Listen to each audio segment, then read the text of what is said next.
Hey toons, welcome to Wangji tales explainer पे। तो मैं तुम लोगों के लिए लाया हूँ एक new series I create an urban legend मानवा। ये बहुत मजेदार है। इसका सीजन 1 भाई एक भाई ने एक्सप्लेन किया है और वो बहुत अच्छा था। हाँ, लेकिन असली कहानी तो अब शुरू होती है सीजन 2 में, और हुई ज्यादा मजेदार अभी से। अगर सीजन 1 देखना चाहते हो बस मैं प्लेलिस्ट पर जाकर देख ले रहा। तो चलो बिना किसी और बकवास के शुरू करते हैं। एपिसोड के स्टार्टिंग में हम लोग देखते हैं जो सिंगजो होता है उसको उस पपेट मॉन्स्टर के बारे में पता चल जाता है जिसने क्वीन के बॉडी के ऊपर कब्जा करके रखा होता है। और फिर ये जानने के बाद जो सिंगजो होता है वो तुरंत ही जाके उस मॉन्स्टर के मुंह में बहुत ही तेज का मुक्का मारता है। और वो मुक्का खा के हम देखते हो जो मॉन्स्टर होता है वो दोबारा से एक पपेट में बदल जाता है। लेकिन हम देखते हैं उस पपेट के मुंह के अंदर से जो रियल क्वीन होती है वो उसके मुंह से बाहर निकल के आ जाती है। और फिर वो तुरंत ही सिंगजो को हक कर लेती है और वो रोते हुए बोल रही होती है, प्रेसिडेंट मेरे को तो लगा था मैं आपको कभी दोबारा देख नहीं पाऊंगी। लेकिन जो सिंगजो होता है वो क्वीन को जिंदा देख के बहुत ही ज्यादा हैरान हो जाता है मगर साथ में खुश भी होता है। लेकिन उतने में वो देखता है जो पपेट वाली मॉन्स्टर होती है वो तुरंत ही वहां से भाग के निकल जाती है। और वो देख के जो सिंगजो होता है वो भी उसका पीछा करता है मगर उसको कुछ भी नहीं मिलता है वहां पे। और वो देख के सिंगजो तुरंत ही कॉल करके हेल्प के लिए बंदों को बुलाता है वहां पे उस पपेट को ढूंढने के लिए और उसको खत्म करने के लिए। तो हम देखते हैं जो सिंगजो होता है वो क्वीन को लेके उसके घर पे आ जाता है जहाँ पे वो उसके पेरेंट्स को भी बुला लेता है। अब वहां हम देखते हैं जो सिंगजो होता है वो क्वीन को बोलता है कि जल्दी से वो अपने कॉइन ऑफ डेस्टिनी का इस्तेमाल करे उसके पेरेंट्स के सामने। और इतना सुनते ही हम देखते हैं जो क्वीन होती है तुरंत ही वो अपने कॉइन को हवा में उछाल देती है। और फिर जैसे भी उछालती है हम देखते हैं जो कॉइन ऑफ डेस्टिनी होता है वो काम करने लग जाता है। और वो देखने के बाद जो क्वीन होती है बहुत ही ज्यादा इमोशनल हो जाती है और फिर वो रोते हुए बोल रही होती है, प्रेसिडेंट मॉम डैड मेरे को तो लगा था कि मैं आप लोग को कभी दोबारा देख नहीं पाऊंगी। और इतना बोलते ही हम देखते हैं क्वीन अपने पेरेंट्स को हक कर लेती है। लेकिन दूसरी तरफ हम देखते हैं जो पिंग होता है वो किंग जी के साथ बैठ के मीटिंग कर रहा होता है जहां पे वो उसको बोल रहा होता है कि वो इनविजिबल सीजर का इस्तेमाल करने वाला है उस फैंटम कॉलर को रोकने के लिए। और ये सुन के क्वीन पिंग से बोल रही थी, नहीं सर आप ऐसा नहीं कर सकते हो, इसका इस्तेमाल आप मेरे को करने दीजिए क्योंकि अगर आपको कुछ हो गया तो फिर इस डिपार्टमेंट को संभालेगा कौन। और किंग जी की बात सुन के जो पिंग होता है वो बोलता है, जैसे कि मैंने उम्मीद करा था कि जितने भी जवान लोग हो तुम बहुत ही ज्यादा कॉमन सोच रखते हो लेकिन अब तुम मेरे को मना नहीं कर सकते हो। इतना बोलते पिंग वहां से जाने लगते हैं और उसको बोल रहा था, तो फिर ठीक है मेरी मुलाकात तुम लोगों से सीधा जाके बेसमेंट में होगा और अगर हम लोग किसी तरह से उस फैंटम कॉलर का सामना बिना किसी की जान गवाही कर सकते हैं तो फिर वो हमारे लिए ज्यादा अच्छा होगा। और इतना बोलते हम देखते हैं वो सभी के सभी बेसमेंट में आ जाते हैं जहां पे वो लोग एक क्रिमिनल को बांध के रखे होते हैं और फिर उस क्रिमिनल से फैंटम कॉलर को कॉल करवाते हैं। और जैसे वो कॉल जाते हैं हम देखते हैं उस फोन के अंदर से फैंटम कॉलर का एनर्जी निकल के बाहर आने लगता है और साथ में जो न्यू बिगिनिंग सॉन्ग होता है वो भी चालू हो जाता है। और वो देखने के बाद जो पिंग होता है वो तुरंत ही अपने इनविजिबल सीजर को बाहर निकालता है और न्यू बिगिनिंग के लिरिक्स को काटने लग जाता है अपने इनविजिबल सीजर की मदद से। लेकिन जैसे वो उसको काटते हैं हम देखते हैं उसमें कुछ भी नहीं होता और वो देख के वहां पे जितने भी लोग होते हैं वो थोड़े से शॉक हो जाते हैं। लेकिन हम देखते हैं फैंटम कॉलर से जो स्पिरिचुअल एनर्जी निकलता है वो सीधा जाके पिंग के बॉडी में घुस जाता है और फिर जो पिंग होता है वो दर्द के मारे चिल्लाने लग जाता है। और पिंग का ऐसा हालत देख के वहां पे जितने भी लोग होते हैं उन लोग का हालत खराब हो जाता है और वो लोग चिल्लाने लग जाते हैं, डिपार्टमेंट हेल्प। लेकिन उतने में सीन चेंज हमको सिंह जी के घर को दिखाया जाता है जहां पे हम देखते हैं जो झाऊ होती है वो पूरी तरीके से डिस्ट्रॉय हो जाती है और वो देख के जो लिटिल आई होता है वो चिल्ला रहा होता है, मम्मा मम्मा। अब उतने में हम देखते हैं झाऊ सिंगजो से बोल रही होती है, मास्टर क्या आपने उस चीज को फील करा अभी। झाऊ को देखने के बाद जो सिंगजो होता है वो बोल रहा था, ये अभी तक मरी नहीं है, ये बस अभी रिजेक्टेड हुई है। और इतना बोलते हम देखते हैं सिंगजो एक लंबा सा सांस लेता है और फिर तुरंत ही अपने अर्बन लेजेंड बुक का इस्तेमाल करते हुए बोल रहा होता है, तो फिर ठीक है इसके बाद सब कुछ मेरे ऊपर छोड़ दो और अब मैं जाके उन सारे लेजेंड पॉइंट का इस्तेमाल करूंगा जो कि इसने मेरे को कमा के दिया था। और इतना सुनते हम देखते हैं लिटिल आई खुश हो जाता है, वो चिल्लाने लग जाता है, ये। उतने में देखते हैं जो सिंगजो होता है वो 30,000 लेजेंड पॉइंट का इस्तेमाल कर लेता है और इसी वजह से जो फैंटम कॉलर होगी अब वो किसी की भी जान नहीं ले पाएगी दोबारा से, भले ही उसका जो लिंक है वो कटे ही क्यों ना जाए। और जो इनसफिशिएंसी और जो मेलेडी का इंटरप्शन है वो अब की लिंक को इफेक्ट नहीं कर पाएगा और इसका जो अब रेंज है वो पूरा एक कंट्री तक फैल चुका है। इतना बोलते हैं हम देखते हैं जो हमारी झाऊ होती है वो दोबारा से ही पैदा हो जाती है और जैसे वो जिंदा होती है हम देखते हैं बहुत ही भयानक तरीके से हंसने लग जाती है।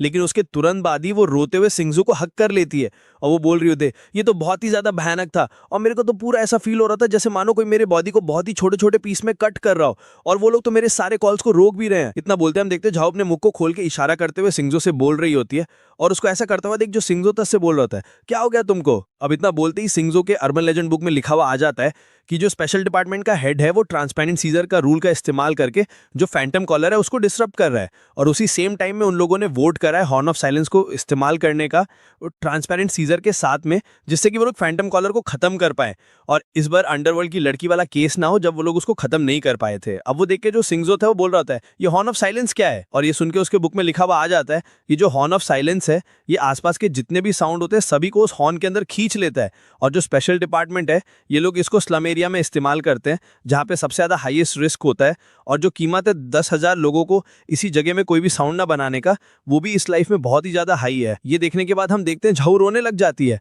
लेकिन जो सिंग्स होता है उसके सर पे हाथ रख के बोल रहा होता है ये तो सही में ही बहुत ही ज़्यादा एक्सपेंसिव है, और मेरे पास तो अभी उतना लेजेंड पॉइंट्स भी नहीं है इसका इस्तेमाल करने के लिए। इतना बोलते ही दोबारा से सीन चेंज, हमको स्पेशल डिपार्टमेंट के हॉस्पिटल को दिखाया जाता है, जहाँ पे हम देखते हैं वहाँ के इंटेंसिव यूनिट के अंदर पिंक बहुत ही बुरी हालत में बेड के ऊपर लेटा हुआ होता है, और हम देखते हैं उसके साइड में किंग जी भी बैठी हुई होती है, और जो पिंक होता है वो सबसे बोल रहा होता है। तो फिर मेरे को ये बताओ, क्या वो चीज़ एक्टिवेटेड हो गया? और ये सुन के किंग जी बोल रही होती है हाँ, वो जो हॉर्न ऑफ साइलेंस है वो एक्टिवेट हो चुका है, और उसी वजह से जो फैंटम कॉलर है वो और भी ज्यादा क्राइम्स को कमिट नहीं कर सकती है। तो फिर ये सेफ है अज्यूम करना कि वो जो है वो रिजेक्टेड हो गई है।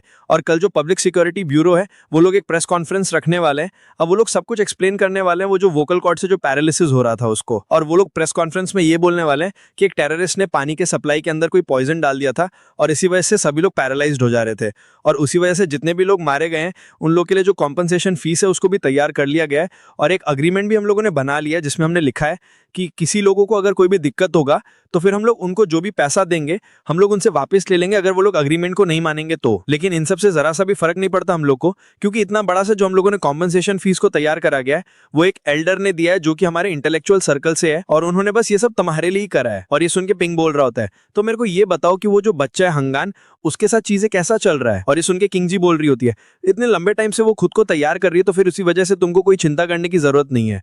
और ये सुन के पिंग बोल रहा होता है वेल, तुम तो बहुत ही ज्यादा हार्डवर्क कर रहे हो, लेकिन क्या मेरे को ये बताओ, क्या तुम एक फेयरवेल पार्टी को रखने नहीं वाले हो हंगान के विदाई के लिए? तो फिर जल्दी से घोष को कॉल करो और कुछ ऐसा चीज ढूंढो उसको डिस्ट्रैक्ट करने के लिए, अगर वो हम लोग को मना करता है तो। पिंकी ये बात सुन के हम देखते किंग को कुछ अजीब सा लगता है और वो बोल रही थी तो फिर क्या तुम्हारे मतलब है कि बहुत ही ज्यादा अप्रोप्रिएट है उसके एबिलिटी और उसके कैरेक्टर से, और हम लोग जिस मॉन्स्टर के बारे में डर रहे हैं शायद उसके लिए वो बंदा कुछ पत्थर की तरह है जिसको बस उसको करना है।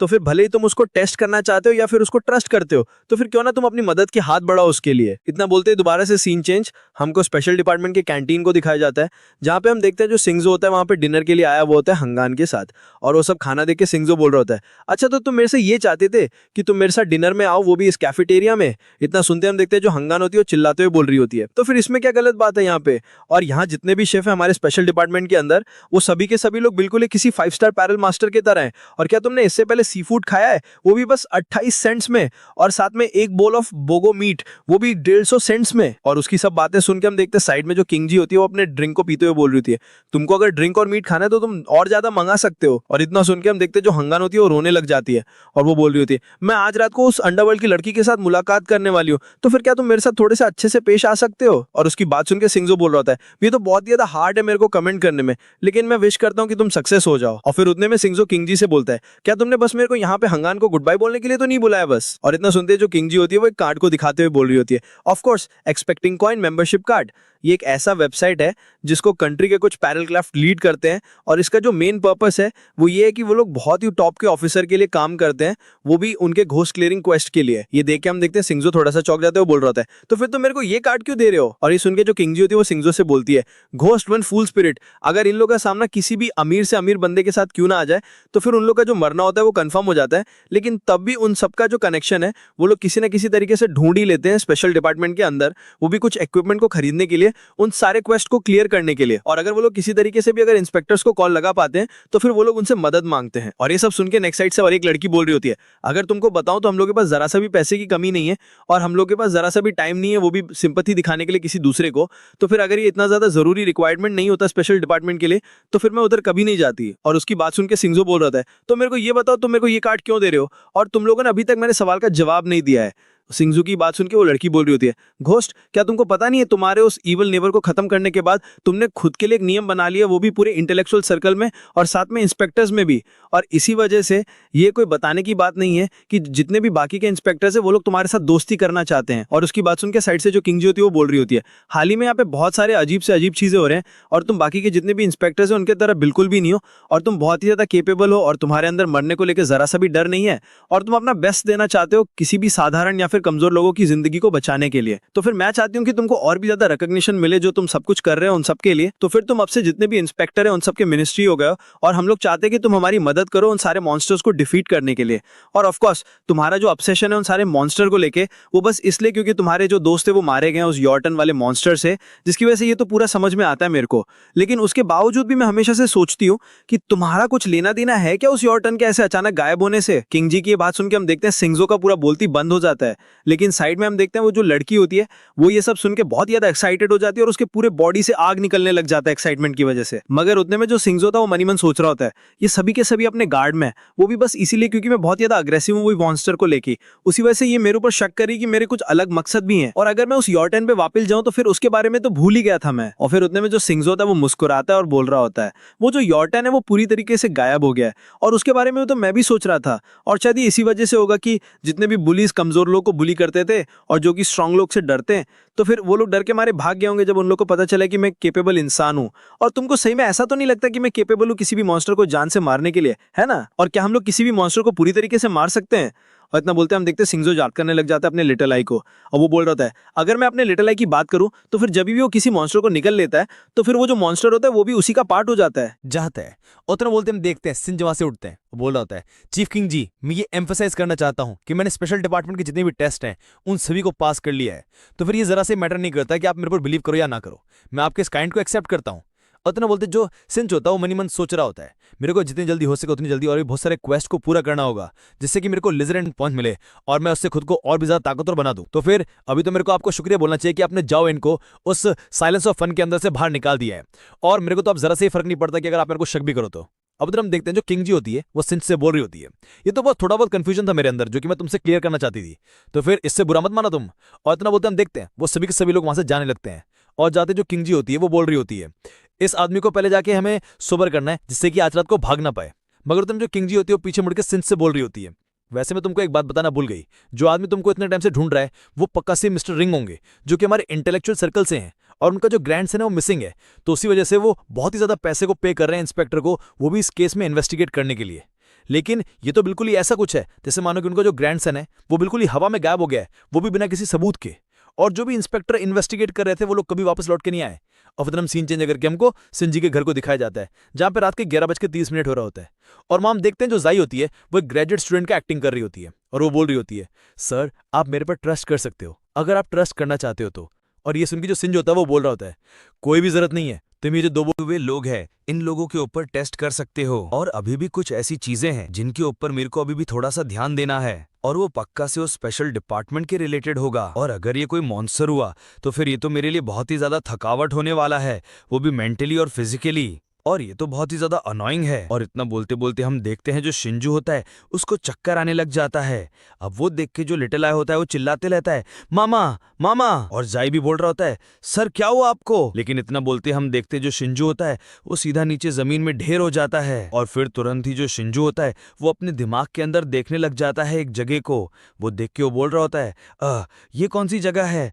और इस मोमेंट में तो मेरे को पूरा ऐसा फील हो रहा है मानो जो मेरा स्पिरिट है वो मेरे बॉडी को छोड़ के किसी दूसरे जगह पे आ गया है, और अब जबकि मेरा जो स्पिरिट है वो इस जगह में कैद हो गया है, तो फिर इसके लिए मैं कुछ भी नहीं कर सकता हूं अभी के लिए।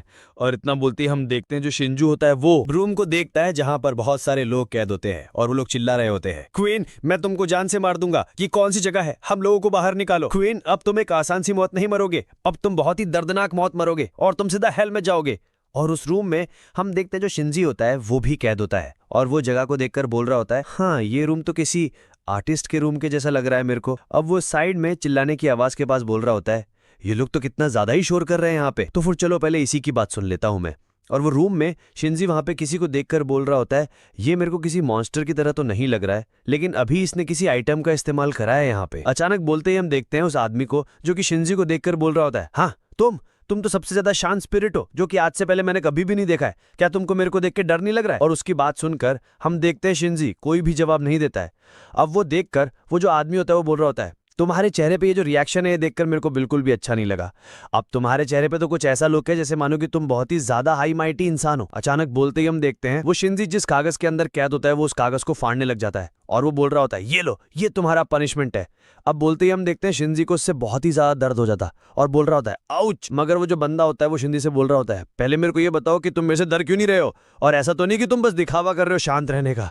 इतना सुनते ही हम देखते हैं शिंजी बोलता है तुम्हारा नाम कोइना है ना, तो फिर मैं तुमको बताना चाह रहा हूँ कि ये तुम्हारे लिए ज्यादा लेट नहीं हुआ है कि तुमने अभी मेरे साथ जो करा है उसके लिए गिल्टी फील करो। ताकि मेरा जी की ये बात सुनकर हम देखते हैं वो बंदा उसका मजाक उड़ाता हुआ बोल रहा होता है तुम तो ऐसे बात कर रहे हो मानो तुम कोई बहुत ही ज्यादा फेमस इंसान हो और तुम्हारे अंदर तो बहुत ज्यादा हाई टेम्पर है। तभी सोचू वो जो बंदा है तुम्हें मारने के लिए इतना ज्यादा हाई प्राइस क्यों दे रहा है मेरे को। लेकिन क्या है, छोड़ो कोई बात नहीं, क्योंकि थोड़ी देर के अंदर ही तुम मेरे से भीख मांगने वाले हो बाकियों की तरह अपनी जिंदगी के लिए। और तुम तो अभी कैद हुए बस एक ही स्पिरिट हो जो कि इतना ज्यादा हिम्मत कर रहा है मेरे को ही थ्रेटन देने की, और खुद को तो देखो तुम, मैं अभी जस्ट तुमको मारने ही वाला हूँ। तो फिर मैंने डिसाइड कर लिया कि वो जो टीएन नाम का बंदा है मैं उसको 30% डिस्काउंट देने वाला हूँ। और इतना बोलते हम देखते हैं वो तेज तेज का हंसने लग जाता है, हा हा हा।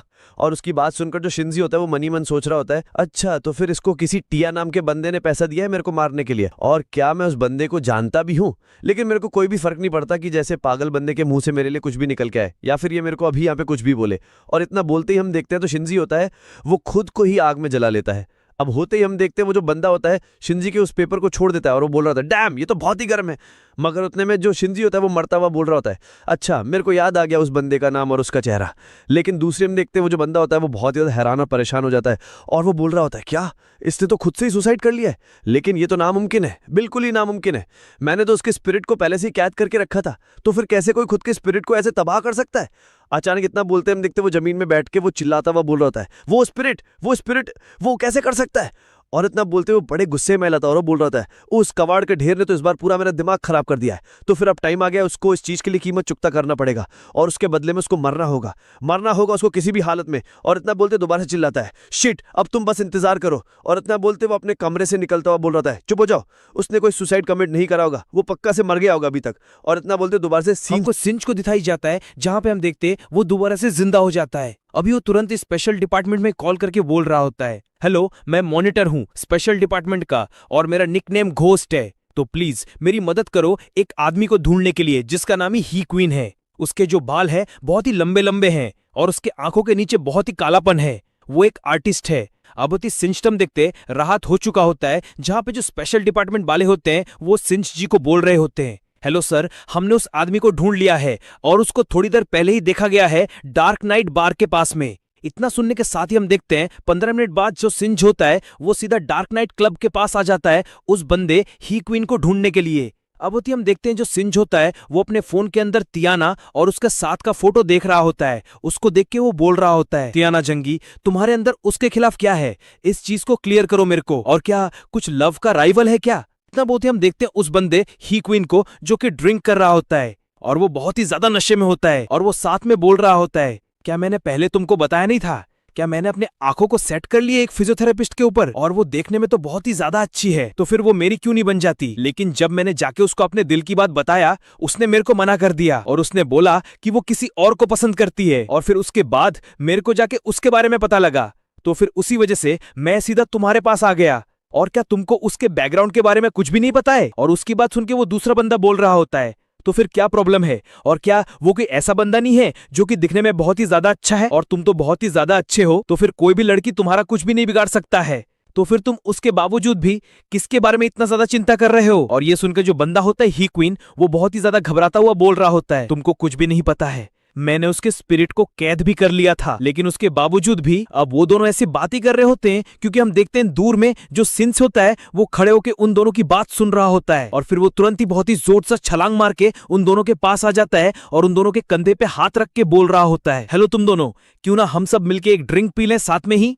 और सिंच को वहां पे देख के हम देखते हैं उन दोनों बंदों का हालत खराब हो जाता है और वो बोल रहा होता है तुम कौन हो। और ये सुन के जो सिंच होता है वो बोल रहा होता है क्या तुमने मेरे को पहचाना नहीं, और जब तुम घर के अंदर थे तब तुमने मेरे को क्या बोला था। इतना बोलते हम देखते हैं जो सिंच होता है वो तुरंत ही अपने स्पिरिचुअल प्रेशर को एक्टिवेट कर देता है और सिंच जी का पावर देख के हम देखते हैं उन दोनों बंदों का हालत खराब हो जाता है और दोनों ही डर के मारे कांपने लग जाते हैं। अब होती जो सिंच होता है वो सफेद वाले बंदे से बोल रहा होता है तुम मेरे को पहले ये बताओ तुमको मेरा पिक्चर कैसे मिला। इतना सुनते हम देखते हैं वो जो बंदा होता है तुरंत ही अपने घुटने टेक देता है और फिर तुरंत ही वहां से रेंगता हुआ निकल रहा होता है और वो बोल रहा होता है, क्या, कौन सा पिक्चर, तुम किस बारे में बात कर रहे हो, मेरे को नहीं पता किसी भी पिक्चर के बारे में। उसकी बात सुन के जो सिंज होता है वो मुस्कुराता हुआ बोल रहा होता है, अच्छा ऐसी बात है, और ये तो बहुत ही ज्यादा खराब बात है क्योंकि मैंने तुम दोनों की बातों को बहुत ही क्लियर सुन लिया था। इतना बोलते हम देखते हैं जो सिंज होता है वो तुरंत ही चुटकी बजाता है और फिर उसका जो फोन नीचे गिरा हुआ होता है उसको तुरंत ही अपने पास बुला लेता है अपने पावर की मदद से और फिर तुरंत ही उस फोन को उस बंदे को दिखाता हुआ बोल रहा होता है,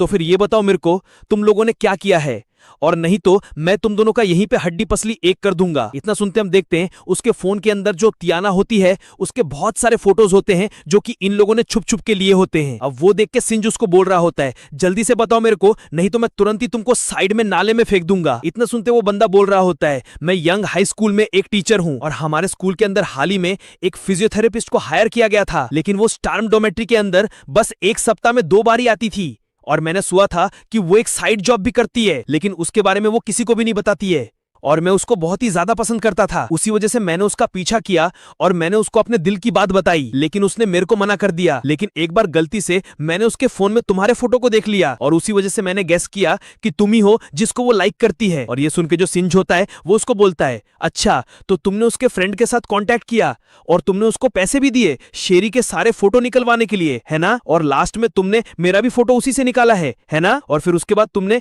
ही क्वीन को बोला मेरे को जान से मारने के लिए। और ये सुन के वो बंदा कांपता हुआ बोल रहा होता है, अरे मैं तो, लेकिन उसके बाद पूरी होने से पहले हम देखते हैं वहां पे बहुत सारे पुलिस ऑफिसर आ जाते हैं। ऑफिसर सिंज होने वाले पुलिस वालों को बोल रहे होते हैं, जल्दी से उस तियाना नाम के बंदे को पकड़ लो और उसको किसी डेथ रो प्रिजनर की तरह ट्रीट करो। अब पुलिस को वहां पे देख के वो बंदा बहुत ही ज्यादा डर जाता है, वो बोल लेता है, नहीं मेरे को अरेस्ट मत करो। अब वो जो सिंज होता है वो ही क्वीन को देख के बोल रहा होता है, रही बात तुम्हारी, और इतना बोलते वो पुलिस को बोलता है, उसको छोड़ दो तुम लोग थोड़ी देर के लिए और फिर हम लोग सभी यहां से तुरंत इसके घर पे जाएंगे और वहां जाके इसके मास्टरपीस को चेक करेंगे। इतना बोलते सीन चेंज होता है, तुमको शेरी के घर को दिखाई जाता है जहां पे हम देखते हैं वो सो रही होती है, लेकिन उसी में उसके फोन में सिंज का फोन आता है। अब शेरी जो होती है वो तुरंत ही फोन को उठाती है।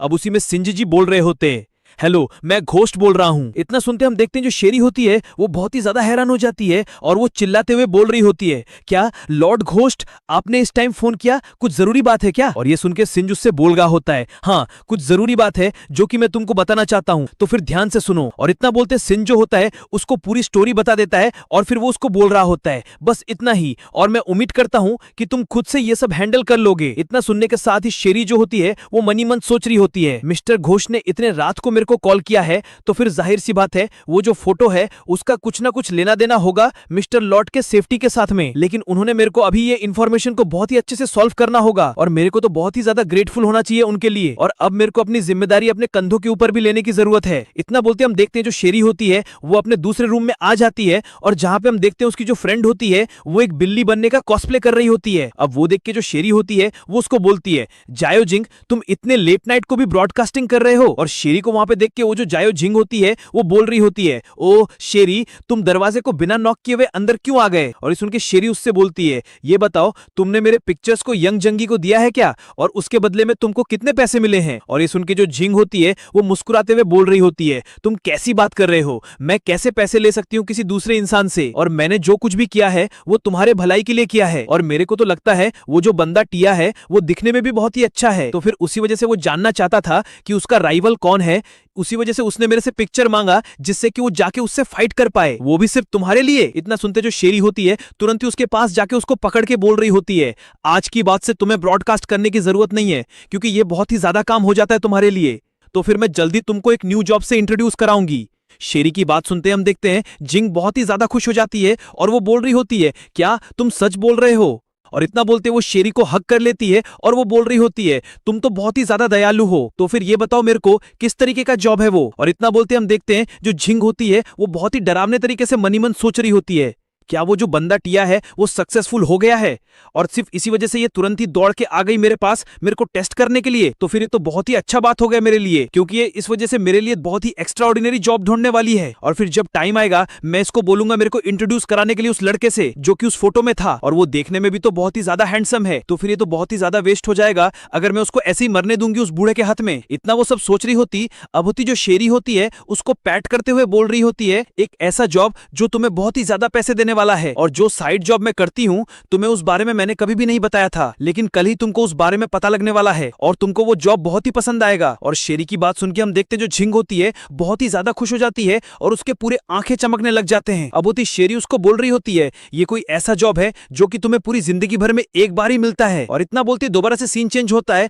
हमको दिखाई जाता है उस बंदे ही क्वीन के घर को, जहां पे हम देखते हैं सिंज उन सभी के साथ वहां पे आ जाता है। और फिर वहां पे जितने भी लोग फोटो के अंदर कैद होते हैं वो लोग उन पुलिस वालों को देख के बोल रहे होते हैं कोई है यहाँ पे, कोई यहाँ पे। फाइनली जो पब्लिक सिक्योरिटी डिपार्टमेंट है वो लोग आ गए हैं यहाँ पे हम लोगों को बचाने के लिए, और मेरे को तो यहाँ पे पूरे साल भर से कैद करके रखा गया था, तो फिर जल्दी से उस बंदे को मार डालो जिसका नाम ही है, वो इनोसेंट लोगों को नुकसान पहुंचाता है। अब वो ये सब बोल ही रहे होते कि इतने में सिंज जी होता है, उसका नजर वहां पे रखे हुए एक पेन की तरफ जाता है और उसको देख के बोल रहा होता है फाइनली मेरे को मिल गया। इतना बोलते सिंज जो होता है तुरंत ही उस पेन को अपने पास ले लेता है और उसको पकड़ के बोल रहा होता है मैं इसको अभी भी कंट्रोल नहीं कर सकता हूं क्योंकि ये अभी भी ही क्वीन से बंधा है। और फिर उसी में जो सिंज होता है वो ही क्वीन से बोलता है जल्दी से मेरे को ये बताओ इस पेन को यूज करने का क्या कीमत है। इतना बोलते सिंज जो होता है वो मनी मन सोच रहा होता है जो जनरल रूल होता है वो ये होता है कि जो भी कीमत होता है किसी भी एक सिंगल रूल को इस्तेमाल करने के लिए वो ऐसा होता है कि कोई भी इंस्पेक्टर उसको हासिल नहीं कर सकता है। लेकिन फिर भी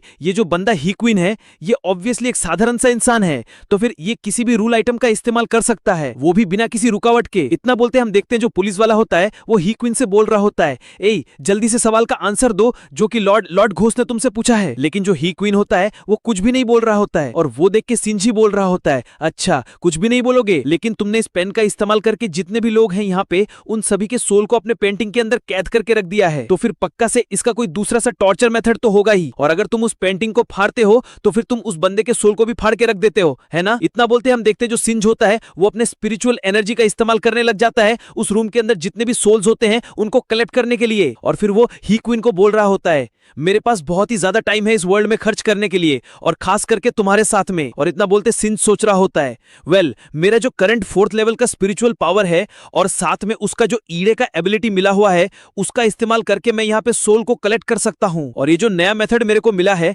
ये तो बहुत ही ज्यादा अच्छा है किसी को भी टॉर्चर करने के लिए। इतना बोलते सिंज उसको बोल रहा होता है मेरे इस मेथड के साथ मैं तुमको बहुत ही ज्यादा दर्द देने वाला हूँ, लेकिन मैं इतना ही करूंगा जिससे कि तुम्हारा जो जिंदगी है वो ना चले जाए। और वो टॉर्चर लेने के बाद हम देखते हैं ही क्वीन गिड़गिड़ाता हुआ रोता हुआ सिंज के पांव को पकड़ लेता है और वो बोल रहा होता है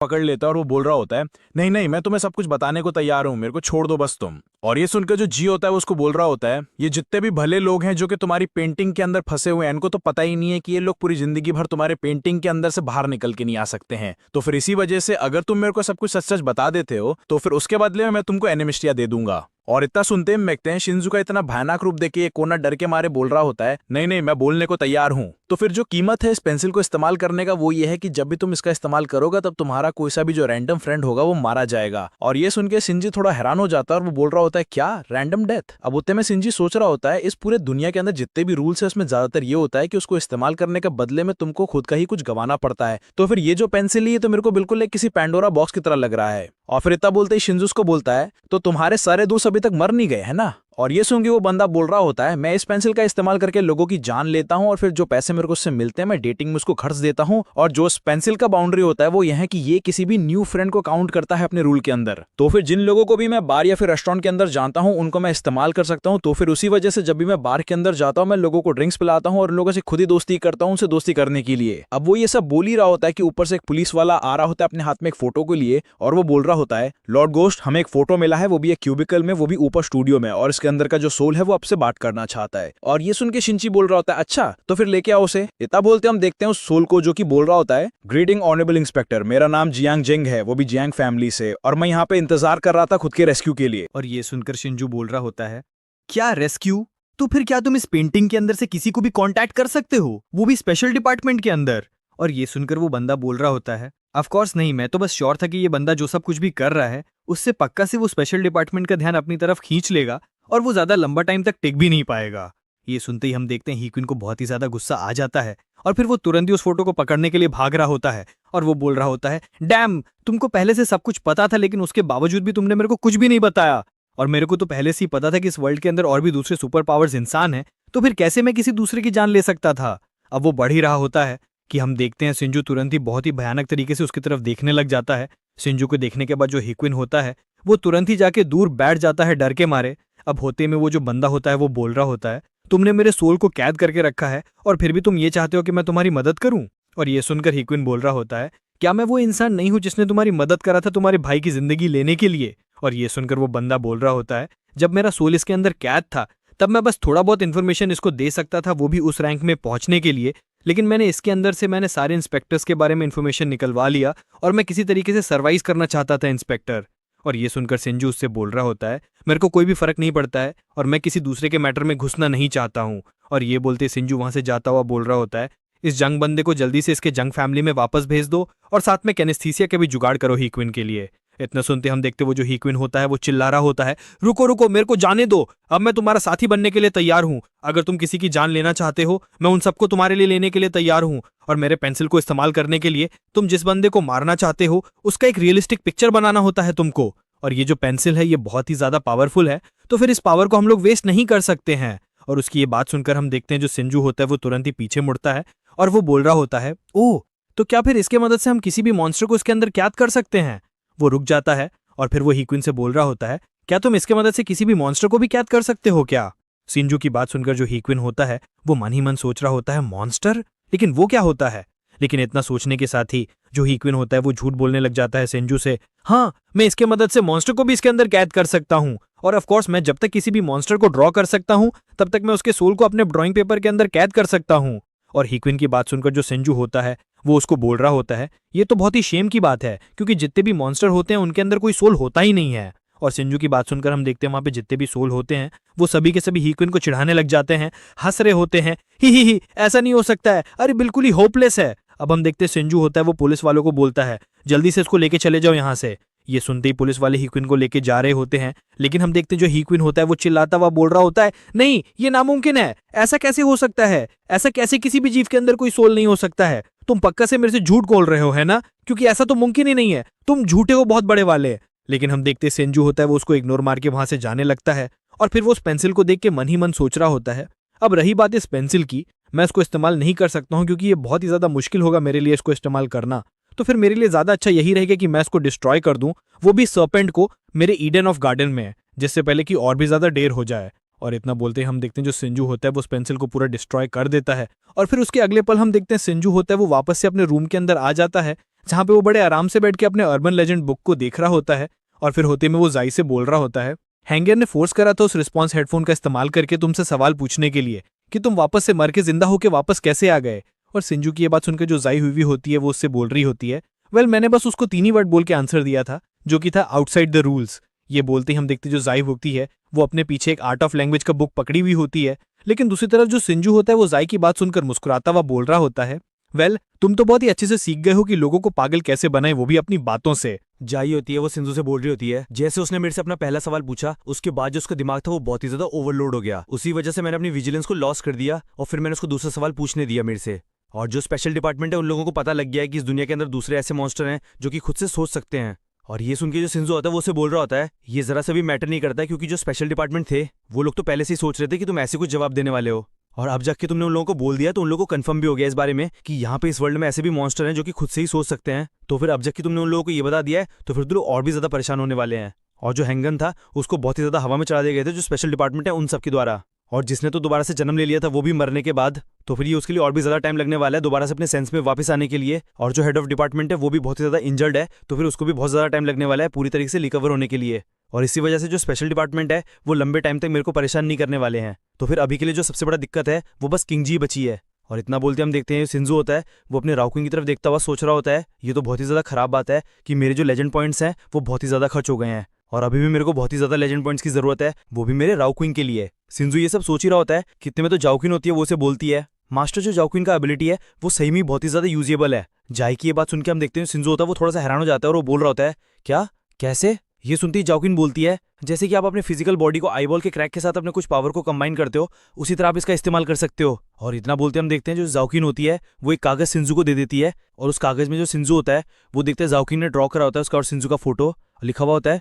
ब्रदर मेरे पावर का इस्तेमाल करो। और वो देख के सिंजू सोच रहा होता है, मैंने तो कभी उम्मीद ही नहीं करा था कि एक मॉन्स्टर बनने का मतलब ये भी होगा कि तुम दोबारा से पुनर्जन्म ले सकते हो और इसकी जो पावर है इसको मैं खुद के अंदर ही इनिटेट कर सकता हूँ। इतना बोलते हम देखते हैं जो सिंजू होता है वो जाओकिंग के पावर को खुद के साथ कंबाइन करने लग जाता है, और ऐसा करने से हम देखते हैं जो सिंजू होता है उसका 5000 लेजेंड पॉइंट इस्तेमाल हो जाता है। लेकिन ऐसा करने से हम देखते हैं जो जाओकिन होती है वो और उसके जो पावर होते हैं वो पूरी तरीके से कंबाइंड हो जाते हैं सिंजू के साथ, और फिर जो सिंजू होता है उसको एक नया स्किल एब्सोल्यूट पिच मिल जाता है, और इस न्यू स्किल के साथ जो सिंजू के कान होते हैं वो बिल्कुल ही किसी म्यूजिकल ईयर की तरह हो जाते हैं, और इसकी मदद से जो सिंजू होता है वो किसी भी साउंड को सुन सकता है, और वो भले वो जो साउंड है वो कितना ही कम क्यों ना हो, और साथ में वो किसी भी इनविजिबल वेव्स को भी सुन सकता है उसके साथ। और ये सब देखने के बाद जो सिंजू होता है वो थोड़ा कंफ्यूज हो जाता है और वो बोल रहा होता है इन सब का क्या मतलब है, और क्या तुम थोड़ी देर के लिए इतना ज्यादा मिस्टीरियस होना बंद कर सकते हो और मेरे को थोड़ा अच्छे से एक्सप्लेन करो इस न्यू पावर के बारे में। इतना सुनते हम देखते हैं सिंजू का अर्बन लेजेंड बुक होता है, उसके अंदर वो इविल डॉन बन के आ जाती है, और वो देख के जो सिंजू होता है वो समझ जाता है और वो बोल रहा होता है अच्छा तो फिर मैं समझ गया, अगर ये स्किल मेरे पास पहले होता उस टाइम पे तो फिर वो जो मॉन्स्टर थी वो मेरे से कभी भी बच के नहीं निकल सकती थी, और ना ही उसका ऑरा भी। और वो तो हमें बताया जाता है कि ये जो 16 पेंसिल का केस है वो पूरी तरीके से बंद हो जाता है, और साथ में ये जो केस था ये बहुत ही ज्यादा फेमस हो गया था पूरे इंटेलेक्चुअल सर्कल के अंदर। और फिर उसके अगले दिन ही जो जैंग फैमिली के हेड थे उन्होंने ऑर्डर दिया कि एक नए केस के ऊपर एकदम सीक्रेटली ही इन्वेस्टिगेट करने के लिए, और भले ही जो मिशन ही पूरी तरीके से सक्सेस हो या ना हो वो इस मिशन के बदले में ये जो पूरा मैंशन है वो गिफ्ट में दे देंगे, वो अपने वेल्थ को शो करने के लिए, वो भी एक सिंबल के तौर पे, वो भी अपने सेकेंड रिंग रोड के, वो भी पूरे सिटी सेंटर में। ये बोलते हम देखते हैं जो सिंजू होता है वो इस मैंशन में आ जाता है जहां पे हम देखते हैं जैंग फैमिली के हेड होता है वो उसको बोल रहा होता है तुमको अच्छे से बताऊं तो मेरे पास बहुत ही टॉप ग्रेड के सोल ब्रेड्स होंगे जो कि किसी अननोन मीन से एक्सट्रैक्ट करे जाएंगे, और उसको अब्जॉर्व करने का मतलब ये होगा कि मैं किसी भी डूम लेवल के मॉन्स्टर के बराबर में आ जाऊंगा। लेकिन जो सीमा सन था जो कि पॉलिटिशियन सीमा फैमिली का दूसरा बेटा था वो अचानक से बिना किसी रीजन से मारा गया, तो फिर उसी वजह से सीमा फैमिली ने बहुत ही स्पेशल तरीके को आजमाया उस चीज को इन्वेस्टिगेट करने के लिए, और फिर उसके बाद उन लोगों ने डिस्कवर करा वो भी एक इंसिडेंस को जो कि लंबे टाइम तक आप कंटिन्यू नहीं कर सकते हैं, और वो बहुत ही बड़ा कॉन्फिडेंस भी है। और हाल ही में शहर के अंदर पिछले महीने में जितने सारे डेथ हुए हैं वो सभी एक थर्ड प्राइवेट हॉस्पिटल के अंदर ही हुए हैं, और जितने भी लोग मरे वो सारे के सारे मिडिल एज या फिर थोड़े से बुढ़े लोग थे, और जो सीमा सन था उसको भी कुछ टाइम पहले उसी हॉस्पिटल के अंदर एडमिट करा गया था। लेकिन उसके बावजूद भी वो जो थर्ड प्राइवेट हॉस्पिटल है वो बहुत ही ज्यादा हाई स्टैंडर्ड वाला हॉस्पिटल है जिसके अंदर पूरे 300 पेशेंट डेली ही विजिट करते हैं, और जिसके अंदर एवरेज 150 सर्जरीज होते हैं वो भी डेली। हॉस्पिटल में सिंजू की एंट्री। अगले दिन के सीन में हम देखते हैं सिंजू उस प्राइवेट हॉस्पिटल में पहुंच जाता है, और उसे देखकर वो सोच रहा होता है सीमा फैमिली ने यहाँ पे कुछ लोगों को भेजा था इसे इन्वेस्टिगेट करने के लिए, लेकिन उन लोगों को इस हॉस्पिटल में सब कुछ नॉर्मल लगा। लेकिन उन लोगों ने यहाँ पे हॉस्पिटल के जो डीन है उनसे मदद मांगने का कोशिश करा, लेकिन जो हॉस्पिटल का डीन था वो उनकी रिक्वेस्ट मानने के लिए तैयार ही नहीं हुआ। उसी वजह से वो जो लोग थे वो लोग एक नतीजे में पहुंचे कि ये जो हॉस्पिटल है इसमें पक्का से ही कोई प्रॉब्लम है, लेकिन उसके बावजूद भी जो सीमा फैमिली है वो लोग गिव अप नहीं करना चाहते हैं। इतना बोलते ही हम देखते हैं सिंजू उस हॉस्पिटल के अंदर आ जाता है, और फिर वो सोच रहा होता है शायद ये सही टाइम मैं जाऊं क्वीन के एबिलिटी को टेस्ट करने के लिए, और मेरे को पूरी तरीके से भरोसा है कि जो इंटेलेक्चुअल सर्कल है उन लोगों को कोई भी सबूत नहीं मिलने वाला यहाँ पे, लेकिन मेरे को भी अभी तक यहाँ पे सब कुछ नॉर्मली लग रहा है। और इतना बोलते ही सिंजू को कुछ आवाज आता है और वो बोल रहा होता है नहीं मेरे को किसी मॉन्स्टर का आवाज सुनाई दिया, और इतना बोलते ही हम देखते हैं सिंजू के पीछे से जो बूढ़ा जा रहा होता है वो अचानक से ही नीचे जमीन में गिर जाता है, और उसका आवाज सुनकर जो सिंजू होता है वो भी बहुत ही ज्यादा हैरान सा हो जाता है, और जैसी वो पीछे मुड़ता है वो देखता है वो जो बूढ़ा होता है उसके बॉडी के अंदर से उसका जो आत्मा होता है वो निकल के बाहर जा रहा होता है, और वो देखकर सिंजू बड़ा हैरान होकर बोल रहा होता है क्या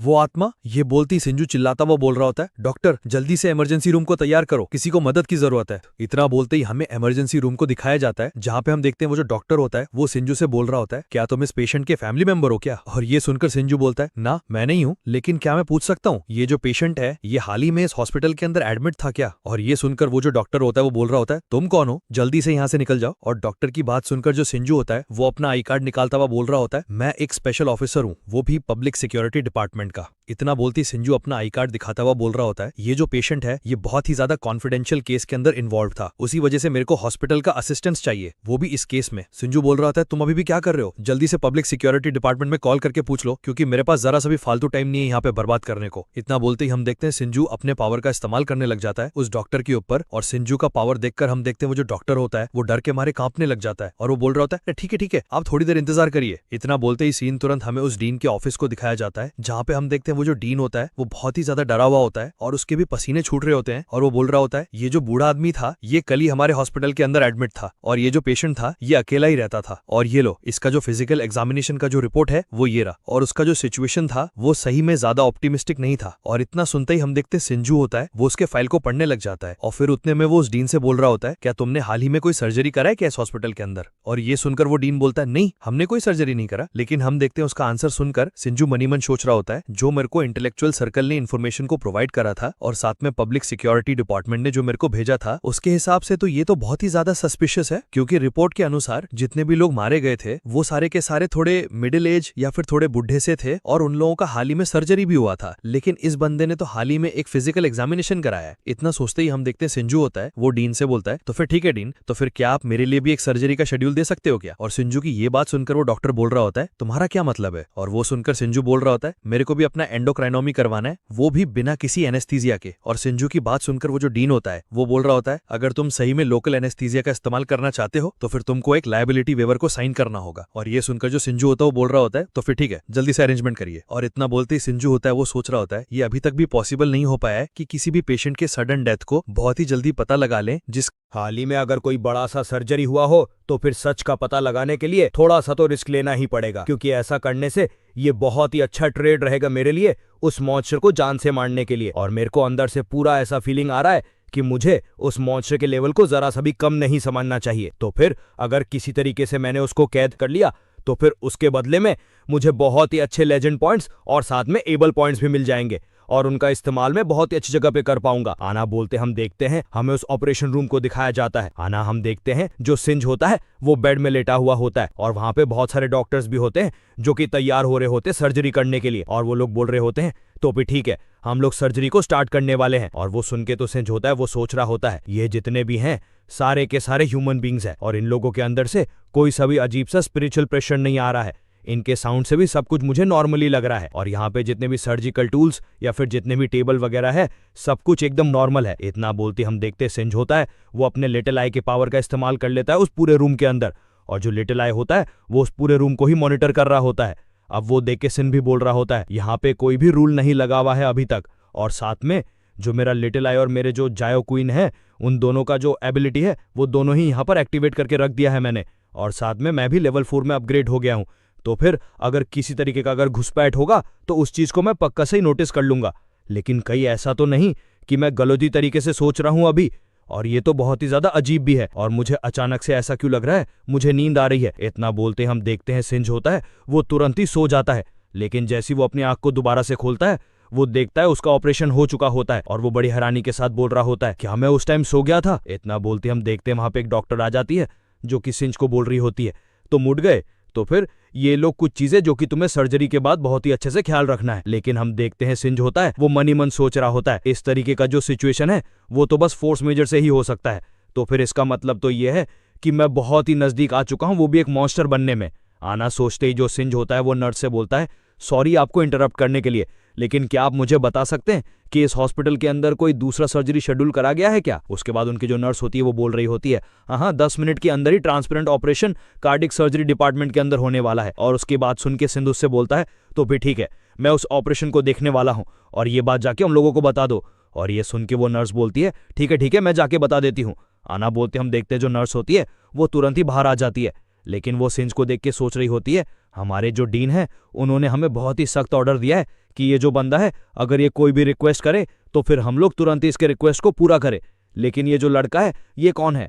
आना बोलते हम देखते सिंज को जो कि अपने पावर का इस्तेमाल करके अपने अर्बन लेजेंड बुक के अंदर देख रहा होता है और वो बोल रहा होता है क्या मेरा जो लाइफ स्पैन है वो अभी तक कम नहीं हुआ है? तो फिर इसका मतलब तो ये है कि मैं मरा नहीं था उस टाइम, मैं बस सो गया था और इस मिशन को लेने से पहले मैंने अपने लाइफ स्पैन को ऑटोमेटिक सेट करके रखा था कि ये हर रात 12 बजे अपने आप ही 100 दिन का हो जाएगा। तो फिर इस वजह से मैं बहुत ही अच्छी तरीके से विजुअलाइज कर पाऊंगा कि मेरे नंबर ऑफ डेज में कितना चेंज आता है। लेकिन इस टाइम मेरे बॉडी के अंदर मुझे बहुत ही ज्यादा डिस्कम्फर्ट महसूस हो रहा है, लेकिन इसके बावजूद भी मेरा जो पुनर्जनन है वो नहीं हुआ है। इतना बोलते दोबारा से सीन चेंज होता है, हम देखते हैं सिंज होता है वो दूसरा ऑपरेशन रूम के अंदर आ जाता है उस सर्जरी को देखने के लिए, जहां पे वो उन डॉक्टर्स को ऑपरेशन करता हुआ देख रहा होता है। और फिर वो सोच रहा होता है जैसा कि मैं कोई भी प्रिपेयर्डनेस नहीं कर पा रहा था वो भी उस ऑपरेशन टेबल के ऊपर लेटा हुआ, तो फिर ज्यादा सही यही रहेगा कि मैं ऑपरेशन होते हुए देख लूं। आना बोलते बोलते हम देखते हैं सिंज को एक दरवाजा खुलने का आवाज आता है। अब वो आवाज सुन के सिंज तुरंत ही देखता है ऑपरेशन रूम के अंदर अचानक से एक दरवाजा बन के आ जाता है और उसको देख के सिंज बोल रहा होता है क्या ये दरवाजा कहां से आ गया अचानक से यहाँ पे? और नेचुरली जितने भी डॉक्टर्स या पेशेंट है इन लोगों को जरा सा भी पता नहीं है वो भी इस दरवाजे के बारे में। तो फिर शायद उस टाइम में जो अचानक से कोमा में चला गया था वो इस दरवाजे की वजह से हुआ होगा, और जैसा कि मैं ऑपरेशन टेबल के ऊपर लेटा हुआ था मुझे पता नहीं चला इस दरवाजे के बारे में। इतना बोलने के साथ ही हम देखते जो सिंज होता है वो तुरंत ही उस दरवाजे को खोलता है और फिर तुरंत ही उस दरवाजे के अंदर आ जाता है, जहां पे आके वो बोल रहा होता है मुझे ब्लड का स्मेल आ रहा है। इतना बोलते हम देखते सिंज होता है वो तुरंत ही अपने ग्लव्स को खोल लेता है और फिर तुरंत ही अपने लिटिल आई के पावर का इस्तेमाल करके उस पूरे जगह को देखने लग जाता है। वो बोल रहा होता है ये जगह तो बहुत ही ज्यादा डार्क है, और भले ही अब मैं लेवल 4 का हो चुका हूं लेकिन उसके बावजूद भी मैं लिटिल आई के पावर का इस्तेमाल करके बहुत ही कम दूरी तक देख पा रहा हूं। और जस्ट मैंने अभी नोटिस किया कि मेरे सामने 2 सीढ़ियां भी है, जिनमें से एक ऊपर की तरफ जा रहा है और एक सीधा नीचे की तरफ जा रहा है। तो फिर इन दोनों में क्या डिफरेंस है? सिंज जितना बोलती वो देखता है सीढ़ी के ऊपर साइड से और साथ में नीचे साइड से डार्क कलर का पावर सीधा सिंज की तरफ बढ़ रहा होता है उसके ऊपर हमला करने के लिए। अब वो देख के सिंज भी बड़ी हैरानी के साथ बोल रहा होता है ये तो ब्लड है। इतना बोलते हम देखते वो जो ब्लड होता है पूरे सिंज के बॉडी के ऊपर फैल जाता है और फिर तुरंत ही सिंज को खत्म कर देता है। लेकिन उसके तुरंत बाद ही हम देखते हैं जो सिंज होता है वो तुरंत ही वहां पर पैदा हो जाता है और उसका जो लाइफ स्पैन होता है वो बस 99 डेज का बचा हुआ होता है। अब वो देखता है जो ऊपर जाने का रास्ता होता है वो पूरा ब्लॉक हो चुका होता है। अब वो देख के सिंज बोल रहा होता है यार शिट, ये इतनी जल्दी ही हो गया और अब ऊपर जाने का जो रास्ता है वो ब्लॉक हो गया है, लेकिन अभी भी मेरे पास 2 और रास्ते हैं यहां से निकलने के लिए, और उनमें से एक एकदम सीधा नीचे की तरफ ले जाओ सीढ़ी से, और जो दूसरा है जिस रास्ते से मैं आया हूं उसी रास्ते से मैं वापस लौट जाऊं। इतना बोलते हम देखते हैं सिंज होता है वो बड़ी स्पीड में भाग के जाने लगता है उस दरवाजे की तरफ जहां से वो आया था। लेकिन हम देखते हैं जैसे ही वो जाने लगता है वो जो ब्लड होता है तुरंत ही दोबारा से आ जाता है और फिर सिंज के पूरे बॉडी को घेरने लग जाता है। लेकिन हम देखते हैं सिंज होता है वो कैसे ना कैसे करके उस दरवाजे से सीधा बाहर आ जाता है। लेकिन इस बार जैसे वो अपने आंख को दोबारा से खोलता है वो देखता है वो दोबारा से ऑपरेशन थिएटर के अंदर बेड पे लेटा हुआ होता है, और वो देख के सिंज बड़ा हैरान होके वहां पे जो डॉक्टर्स होते हैं उनको चिल्लाता हुआ बोल रहा होता है हे गाइस सुनो। मगर उसी में हम देखते हैं सिंज होता है उसका बॉडी हिल नहीं रहा होता है। अब वो देख के सिंज भी बोल रहा होता है ये क्या हो रहा है, मैं अपने बॉडी को हिला क्यों नहीं पा रहा हूं, अब मैं तो उससे निकल भी नहीं पा रहा हूं, जब मैं दोबारा से रिसरेक्टेड हो गया हूं तब भी मैं उस मॉन्स्टर के रूल से निकल नहीं पा रहा हूं। तो फिर इसका मतलब क्या? ऐसा तो नहीं कि अगर तुम किसी तरीके से उस दरवाजे से निकल के बाहर आ गए तो फिर तुम्हें फोर्सफुली उस ऑपरेशन थिएटर के टेबल के ऊपर लिटा दिया जाएगा जहां पे तुम्हारा सर्जरी हुआ था, और मैं तो अब ऑलरेडी उस मॉन्स्टर के रूल के अंदर आ चुका हूं। इतना बोलते जो सिंज होता है वो देखता है वहां पे जितने भी डॉक्टर्स होते हैं वो सारे के सारे मॉन्स्टर में बदल गए होते हैं, और उनको देख के सिंज बोल रहा होता है ये तो कोई अच्छी बात नहीं है मेरे लिए, और इन लोगों के साथ ये हो क्या है, और क्या ये लोग वही पहले वाले डॉक्टर नहीं है? लेकिन इतना बोलते हम देखते हैं जो डॉक्टर्स होते हैं वो दोबारा से सिंज को घेर लेते हैं और फिर तुरंत ही सर्जरी को स्टार्ट कर देते हैं, और फिर धीरे धीरे सिंज के पूरे बॉडी को चीट-फाड़ करने लग जाते हैं, और फिर वो जो डॉक्टर होते हैं तुरंत ही आके सिंज के पूरे बॉडी को काटने लग जाते हैं और उसका ऑपरेशन करने लग जाते हैं, और फिर तुरंत ही सिंज का जो हार्ट होता है उसको निकाल लेते हैं। लेकिन हम देखते हैं सिंज होता है वो ये सब पूरा महसूस कर पा रहा होता है और वो बोल रहा होता है इन लोगों ने तो मेरे हार्ट को ही निकाल लिया। इतना बोलते हम देखते हैं सिंज दोबारा से मर जाता है और उसका जो लाइफ स्पैन होता है वो 98 डेज का ही बचा हुआ होता है। जो ही वो दोबारा से जिंदा होता है वो तुरंत ही हाफते हुए उठकर बैठता है और फिर तुरंत ही अपने सर को पकड़कर सोचने लग जाता है। लेकिन उत्तम ही उस रूम के बाहर से झांककर सिंजू को देख रहा होता है, लेकिन इस बार जो सिंजू होता है वो उसको महसूस कर लेता है और फिर तुरंत ही बड़े ही गुस्से में अपनी ईविल आई का इस्तेमाल करता हुआ उधर देखने लग जाता है। वो बोल रहा होता है कौन है वहां पे, क्या कोई घोस्ट है वहां? और इतना बोलते ही हम देखते हैं वहां पे नर्स होती है जो कि बहुत ही ज्यादा डर जाती है सिंजू की चिल्लाने की आवाज सुनकर। जो नर्स होती है उसके साथ और भी दूसरे डॉक्टर्स होते हैं जो कि एक पेशेंट को लेके आते हैं वहां पे। उनको वहां पे देखकर जो सिंजू होता है वो राहत की सांस लेकर बोल रहा होता है उफ, ये तो बस ह्यूमंस ही हैं। ह्यूमंस ही हैं। लेकिन तब हम देखते हैं जो नर्स होती है वो गुस्सा करते हुए सेजी से बोल रही होती है तुम यहाँ पे कब आए और पेशेंट को अलाउड नहीं है यहाँ पे रुकना, तो फिर यहाँ पे लोगों को डराना बंद करो और जल्दी से यहाँ से निकल के बाहर जाओ। आना बोलती हम देखते हैं सेजी तुरंत उस ऑपरेशन थिएटर के रूम के बाहर आ जाता है और जहाँ पे वो उन सभी लोगों को देख के मनी मन सोच रहा होता है ये जो मॉन्स्टर ये किस तरीके से काम करता है, क्या इस हॉस्पिटल में अब जितने भी लोग हैं वो सारे के सारे जुड़े हुए हैं उस मॉन्स्टर के रूल्स के साथ, और कहीं ऐसा तो नहीं कि सारे लोगों को हिप्नोसिस के द्वारा कंट्रोल किया जा रहा है। लेकिन अभी के लिए जिसके बारे में मैं सबसे ज्यादा श्योर हूं वो ये है कि वो ब्लैक डोर तभी अपीयर होगा जब मैं अपने होशो हवास में उस सर्जरी को होता हुआ देखूंगा, और अगर मैं उस सर्जरी को होता हुआ देखूंगा तो फिर वो जो मॉन्स्टर है वो तुरंत ही मेरे हार्ट को ले लेगा। इतना बोलते हम देखते हैं सजी उस सब चीजों को याद करके तुरंत ही अपने हाथ को अपनी छाती के ऊपर रखता है अपने हार्ट बीट को फील करने के लिए। लेकिन जैसे ही वो अपने हाथों को रखता है उसको अपना कोई भी हार्ट बीट महसूस नहीं होता। अब वो देख के सजी बहुत ही ज्यादा चौंक जाता है और वो बोलता है क्या मेरे पास कोई हार्ट नहीं है, लेकिन ये कैसे पॉसिबल हो सकता है? इतना बोलते ही सजी का सर दोबारा से चकराने लग जाता है और वो बोल रहा होता है कैसे हो सकता है, मेरे पास तो कोई हार्ट नहीं है, और ये कॉमन सेंस वाली बात है, अगर किसी इंसान के पास उसका हार्ट नहीं होता है तो फिर वो तुरंत ही मर जाता है। तो फिर अब तो मैं मरने वाला हूं, मैं मरने वाला हूं। इतना बोलते बोलते जो सिजी होता है वो दोबारा से मर जाता है, और इस बार मरने से उसका जो लाइफ स्पैन होता है वो 97 डेज का बचा होता है। लेकिन इस बार जब सिजी दोबारा से जिंदा होने वाला होता है, वो अपने दिमाग के अंदर सोच रहा होता है, मुझे जितनी जल्दी हो सके उतनी जल्दी अपने मिसिंग ऑर्गन्स को रिप्लेस करना होगा। इतना बोलते ही जो सिजी होता है वो अपने अर्बन लेजेंड का इस्तेमाल करता हुआ अपने हार्ट और वेरीफॉर्म अपेंडिक्स को रिप्लेस कर देता है, वो भी 20,000 लेजेंड पॉइंट का इस्तेमाल करके। और जैसे ही वो उसको कंफर्म करता है, हम देखते हैं उसके हार्ट में जहां पे छेद होता है उसके अंदर से एनर्जी निकल के बाहर आने लगता है, और वो जो एनर्जी होता है वो धीरे धीरे एक हार्ट को बनाने लगता है, और फिर उसके अगले पल हम देखते हैं एक नया दिल बनके तैयार हो जाता है। और फिर उस दिल को जो सिजी होता है वो तुरंत ही अपने अंदर फिट कर लेता है, और जैसे ही वो उस हार्ट को फिट करता है हम देखते हैं उसको दोबारा से होश आ जाता है, और जैसे ही वो अपनी आंखों को खोलता है वो देखता है वो दोबारा से उसी ऑपरेशन रूम के अंदर होता है, और वो जैक को देख के बोल रहा होता है, जिस समय मैं बिना किसी हार्ट के जिंदा था उस टाइम में वो जो मॉन्स्टर था उसने मुझे किसी तरीके से कंट्रोल में रख दिया था, और ये तो बस तब तक ही था जब तक मैंने नोटिस नहीं किया कि मेरा जो हार्ट है वो मिसिंग है। लेकिन इसके बावजूद भी इस हॉस्पिटल में जितने भी डॉक्टर्स, पेशेंट्स या नर्सेज हैं वो लोग जरा सा भी नहीं डर रहे थे उसको देखने के बाद। अब वो सभी लोग एकदम ही नॉर्मल एक्ट कर रहे थे। इतना सोचते हुए जो सिंज होता है वो उस नर्स से पूछता है, नर्स मैं क्या आपसे कोई सवाल पूछ सकता हूं? और ये सुन के वो नर्स बोलती है, हाँ जल्दी से पूछो मेरे से, क्योंकि मेरे को दूसरे पेशेंट को जाके चेक करना है। इतना सुनते सिंज उस नर्स से पूछता है, क्या कोई इंसान बिना किसी दिल के जिंदा रह सकता है? और उसका ये सवाल सुन के वो नर्स बोलती है, हाँ बिल्कुल ही वो जिंदा रह सकता है, लेकिन तुम मेरे से ऐसा सवाल क्यों पूछ रहे हो? और ये सुन के सिंज बोलता है, मेरे को आपसे और एक सवाल पूछना है, क्या मेरा हार्ट रिमूवल का सर्जरी हुआ था अभी? और वो जो मेन सर्जन था उसका नाम शायद लिन था, है ना?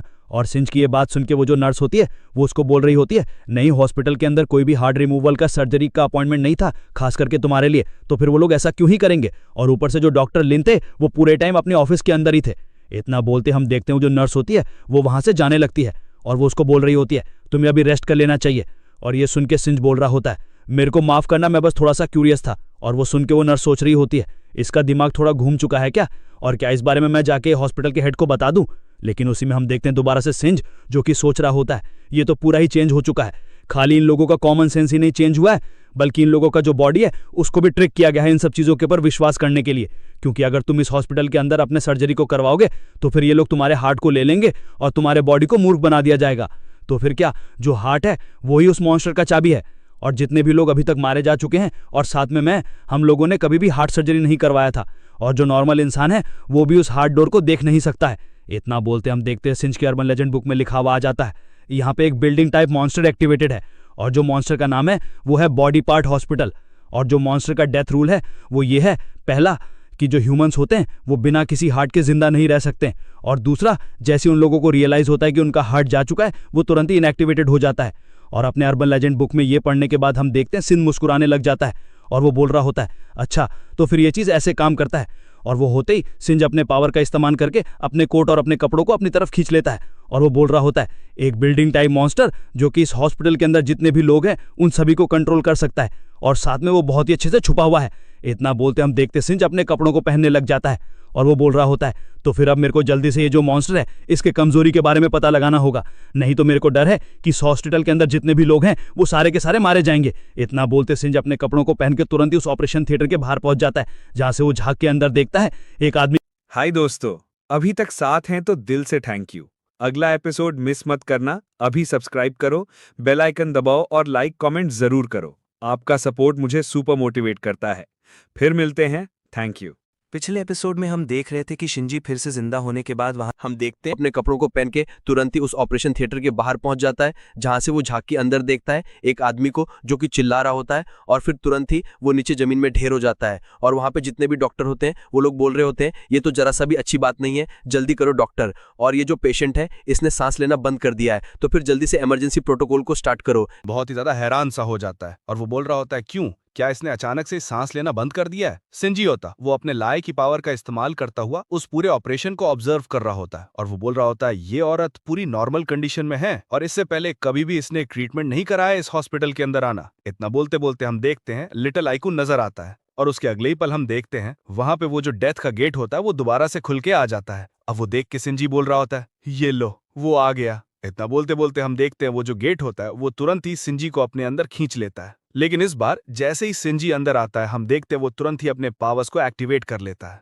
लेकिन उसी वक्त हम देखते हैं उसके सामने से वो जो ब्लड होता है वो दोबारा से उसकी तरफ बढ़ने लग जाता है। अब वो देख के सिंजी तुरंत ही भागता हुआ सीढ़ी से नीचे की तरफ जाने लगता और वो बोल रहा होता है ये तो बहुत ही जल्दी आ रहा है इस बार। लेकिन इतना बोलते बोलते वो देखता है उसके सामने का जो सीढ़ी होता है वो पूरा ही गायब हो जाता है। अब वो देख के वो बोल रहा होता है ये क्या, ये तो एक डेड एंड है। और फिर वो तुरंत ही पीछे मुड़ के देखता है कि वो जो ब्लड होता है उसके पास पहुंचने वाला होता है। अब वो देख के वो गुस्से में बोल रहा होता है अच्छा यार ये तो फिर से ही लेट हो गया मैं। लेकिन इतना बोलते बोलते हम देखते हैं सिंजी होता है वो अपने पावर्स का इस्तेमाल करके अपने बॉडी के चारों तरफ एक सील जैसा बना के वहां से छलांग मार देता है। अब वो बोल रहा होता है मेरे को तो पूरा ऐसा फील हो रहा है कि मैं पूरी तरह से यहाँ पे सस्पेंडेड नहीं हुआ हूँ, बल्कि मैं धीरे धीरे किसी चीज की तरफ स्लाइड होते जा रहा हूँ। और जब तक मैं नीचे जाके लैंड करूंगा तब तक के लिए मेरे को ऐसा लग रहा है ये जो जगह है वो इतना ज्यादा डीप नहीं है ना। बोलते बोलते हम देखते हैं तो सिंजी होता है वो तुरंत ही जाके नीचे जमीन में लैंड कर जाता है। और फिर जैसे वो आगे बढ़ता है उसके सामने और एक गेट आ जाता है और उस गेट के ऊपर लिखा हुआ होता है लिवर। अब वो देख के वो सोच रहा होता है यहाँ पे जितने भी गेट्स मेरे को मिल रहे हैं सारे के सारे ह्यूमन पार्ट्स को दर्शा रहे हैं, और यहाँ पे जितने भी ये दरवाजे हैं सारे के सारे ह्यूमन बॉडी पार्ट्स के ऑर्डर में हैं, और यहाँ पे जितने भी दरवाजे हैं सारे के सारे ह्यूमन बॉडी के ऑर्गन्स जैसे हैं जो कि एक दूसरे के साथ ही पूरा कनेक्टेड हैं। और यहाँ पे जितने भी रूम्स हैं सारे के सारे बाहर हॉस्पिटल के जो ऑपरेशन रूम है उन सब से कनेक्टेड है। और लास्ट टाइम जब मैं घुसा था तब वहां पे हार्ट वाला रूम था और इस बार ये लिवर वाला रूम है। लेकिन मेरे को धीरे धीरे बहुत ही फरल ऑप्शंस डिटेक्ट हो रहे हैं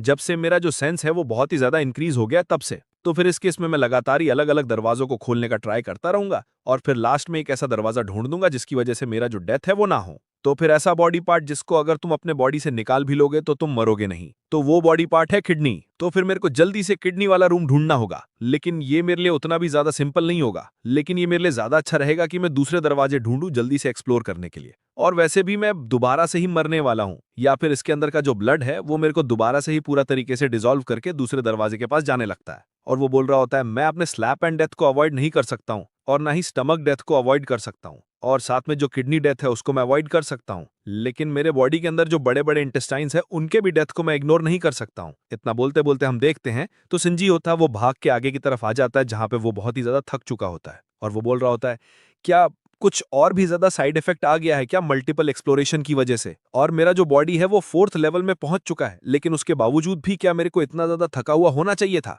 मगर इसके बावजूद मेरे को लगातार इस जगह को एक्सप्लोर करते रहना होगा और इस जगह के एकदम टॉप फ्लोर में पहुंचना ही होगा, और एकदम टॉप में पक्का सही ब्रेन होगा। इतना बोलते बोलते जो सिंजी होता है उसको कुछ अजीब सा आवाज सुनाई देता है, और वो आवाज सुन के सिंजी बोल रहा होता है ये आवाज कहां से आ रहा है। इतना बोलते बोलते सिंजी के नीचे के पैरों का जो जमीन होता है वो पूरा टूट जाता है, और फिर जो सिंजी होता है वो नीचे की तरफ गिरने लग जाता है। और वो बोल रहा होता है ये साउंड तो दिल के धड़कने का लग रहा है मेरे को, लेकिन मैं अभी कुछ भी नहीं देख पा रहा हूँ, तो फिर मेरे को हो सके तो किसी चीज को पकड़ के नीचे गिरने से बचना होगा, और यहाँ का जो स्पेस है वो पूरा ही इन्फिनाइटली कोलैप्स होता जा रहा है। लेकिन इतना बोलते बोलते हम देखते हैं तो सिंजी होता है वो तुरंत ही नीचे आके खून के तालाब के अंदर गिर जाता है। और फिर जैसे ही वो होश में आता है वो बोल रहा होता है इतना ज्यादा स्ट्रॉन्ग ब्लड का स्मेल क्यों आ रहा है मेरे को, और ये कौन सी जगह है। इतना बोलते बोलते सिंजी सामने की तरफ देखता है और एक बड़े से गेट के ऊपर लिखा हुआ होता है हार्ट। अब वो देख के सिंजी बोल रहा होता है ये तो हार्ट वाला रूम है दोबारा से ही। इतना बोलते बोलते उसको नीचे जमीन में एक पेपर पड़ा हुआ दिखता है, और उसको देख के सिंजी बोल रहा होता है ये पेपर यहाँ पे क्या कर रहा है, और ये तो मेरे को किसी नोटबुक की तरह लग रहा है, लेकिन बहुत ही मुश्किल है मेरे को यहाँ पे इसको देखना। तो फिर मेरे को लग रहा है कोई और भी है यहाँ पे मेरे पीछे, लेकिन वो जो बंदा होगा वो अभी तक मर चुका होगा। आना बोलते हम देखते जो सिंजू होता है वो तुरंत उस बुक को अपने जेब के अंदर रख लेता है,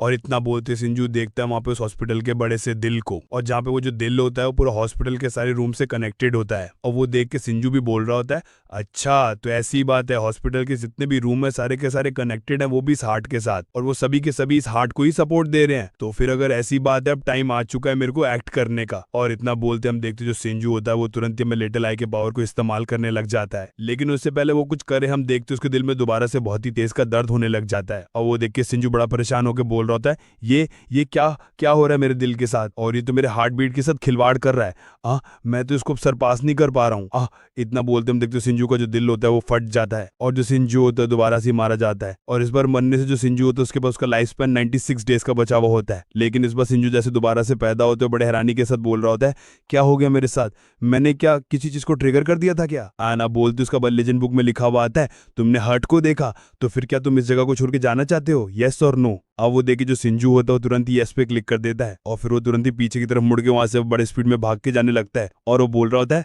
उस टेक्स्ट के अनुसार मैं अपने डेथ को ऐसे ही अवॉइड कर सकता हूँ और उसके अलावा भी मेरे को पता चल गया है कि ये जो हार्ट है यही मॉन्स्टर का मेन बॉडी है। और इतना बोलते बोलते हम देखते हैं सिंजू होता है वो एक गेट के सामने आ जाता है जिसके ऊपर लिखा हुआ होता है यूट्रस और उस गेट को देख के सिंजू बोल रहा होता है यूट्रस, लेकिन ये कौन सा गेट है? आना बोलते वो अपने पीछे की तरफ देखता है, ब्लड उसकी तरफ बढ़ रहा होता है और वो देखिए सिंजू बड़े परेशान होकर बोल रहा होता है मेरे पास अब टाइम नहीं है ज्यादा सोचने को, मेरे को यहाँ से जाना ही होगा। आना बोलते हम देखते सिंजू तुरंत ही उस यूट्रस वाले गेट के अंदर घुस जाता है और जैसे ही वो घुसता है हम देखते वो बाहर आ जाता है और उस जगह को देख के वो बोल रहा होता है फाइनली मैं बाहर आ गया। और वो जो दरवाजा है वो हॉस्पिटल के मेन डोर के साथ कनेक्टेड है, लेकिन वो जो यूट्रस था उसका क्या मतलब था? आना बोलते हम देखते सिंजू बाहर आके एक बेंच के ऊपर बैठ जाता है और वो सोच रहा होता है लेकिन उस गेट का क्या मतलब था जिसकी वजह से मैं जिंदा बच गया, और कि उसका मतलब लाइफ तो नहीं था या फिर उसका मतलब लेकिन मेरे बॉडी के अंदर कभी भी कोई ऑर्गेन नहीं था कुछ भी स्टार्ट करने से पहले। आना बोलती जैसे सिंजू अपने छाती पे हाथ देता है उसको वो बुक महसूस होता है और फिर वो बोल रहा होता है अरे मैं तो ऑलमोस्ट भूल ही गया था। आना बोलते जो सिंजू होता है उस बुक को पढ़ने लग गया होता है और वो बोल रहा होता है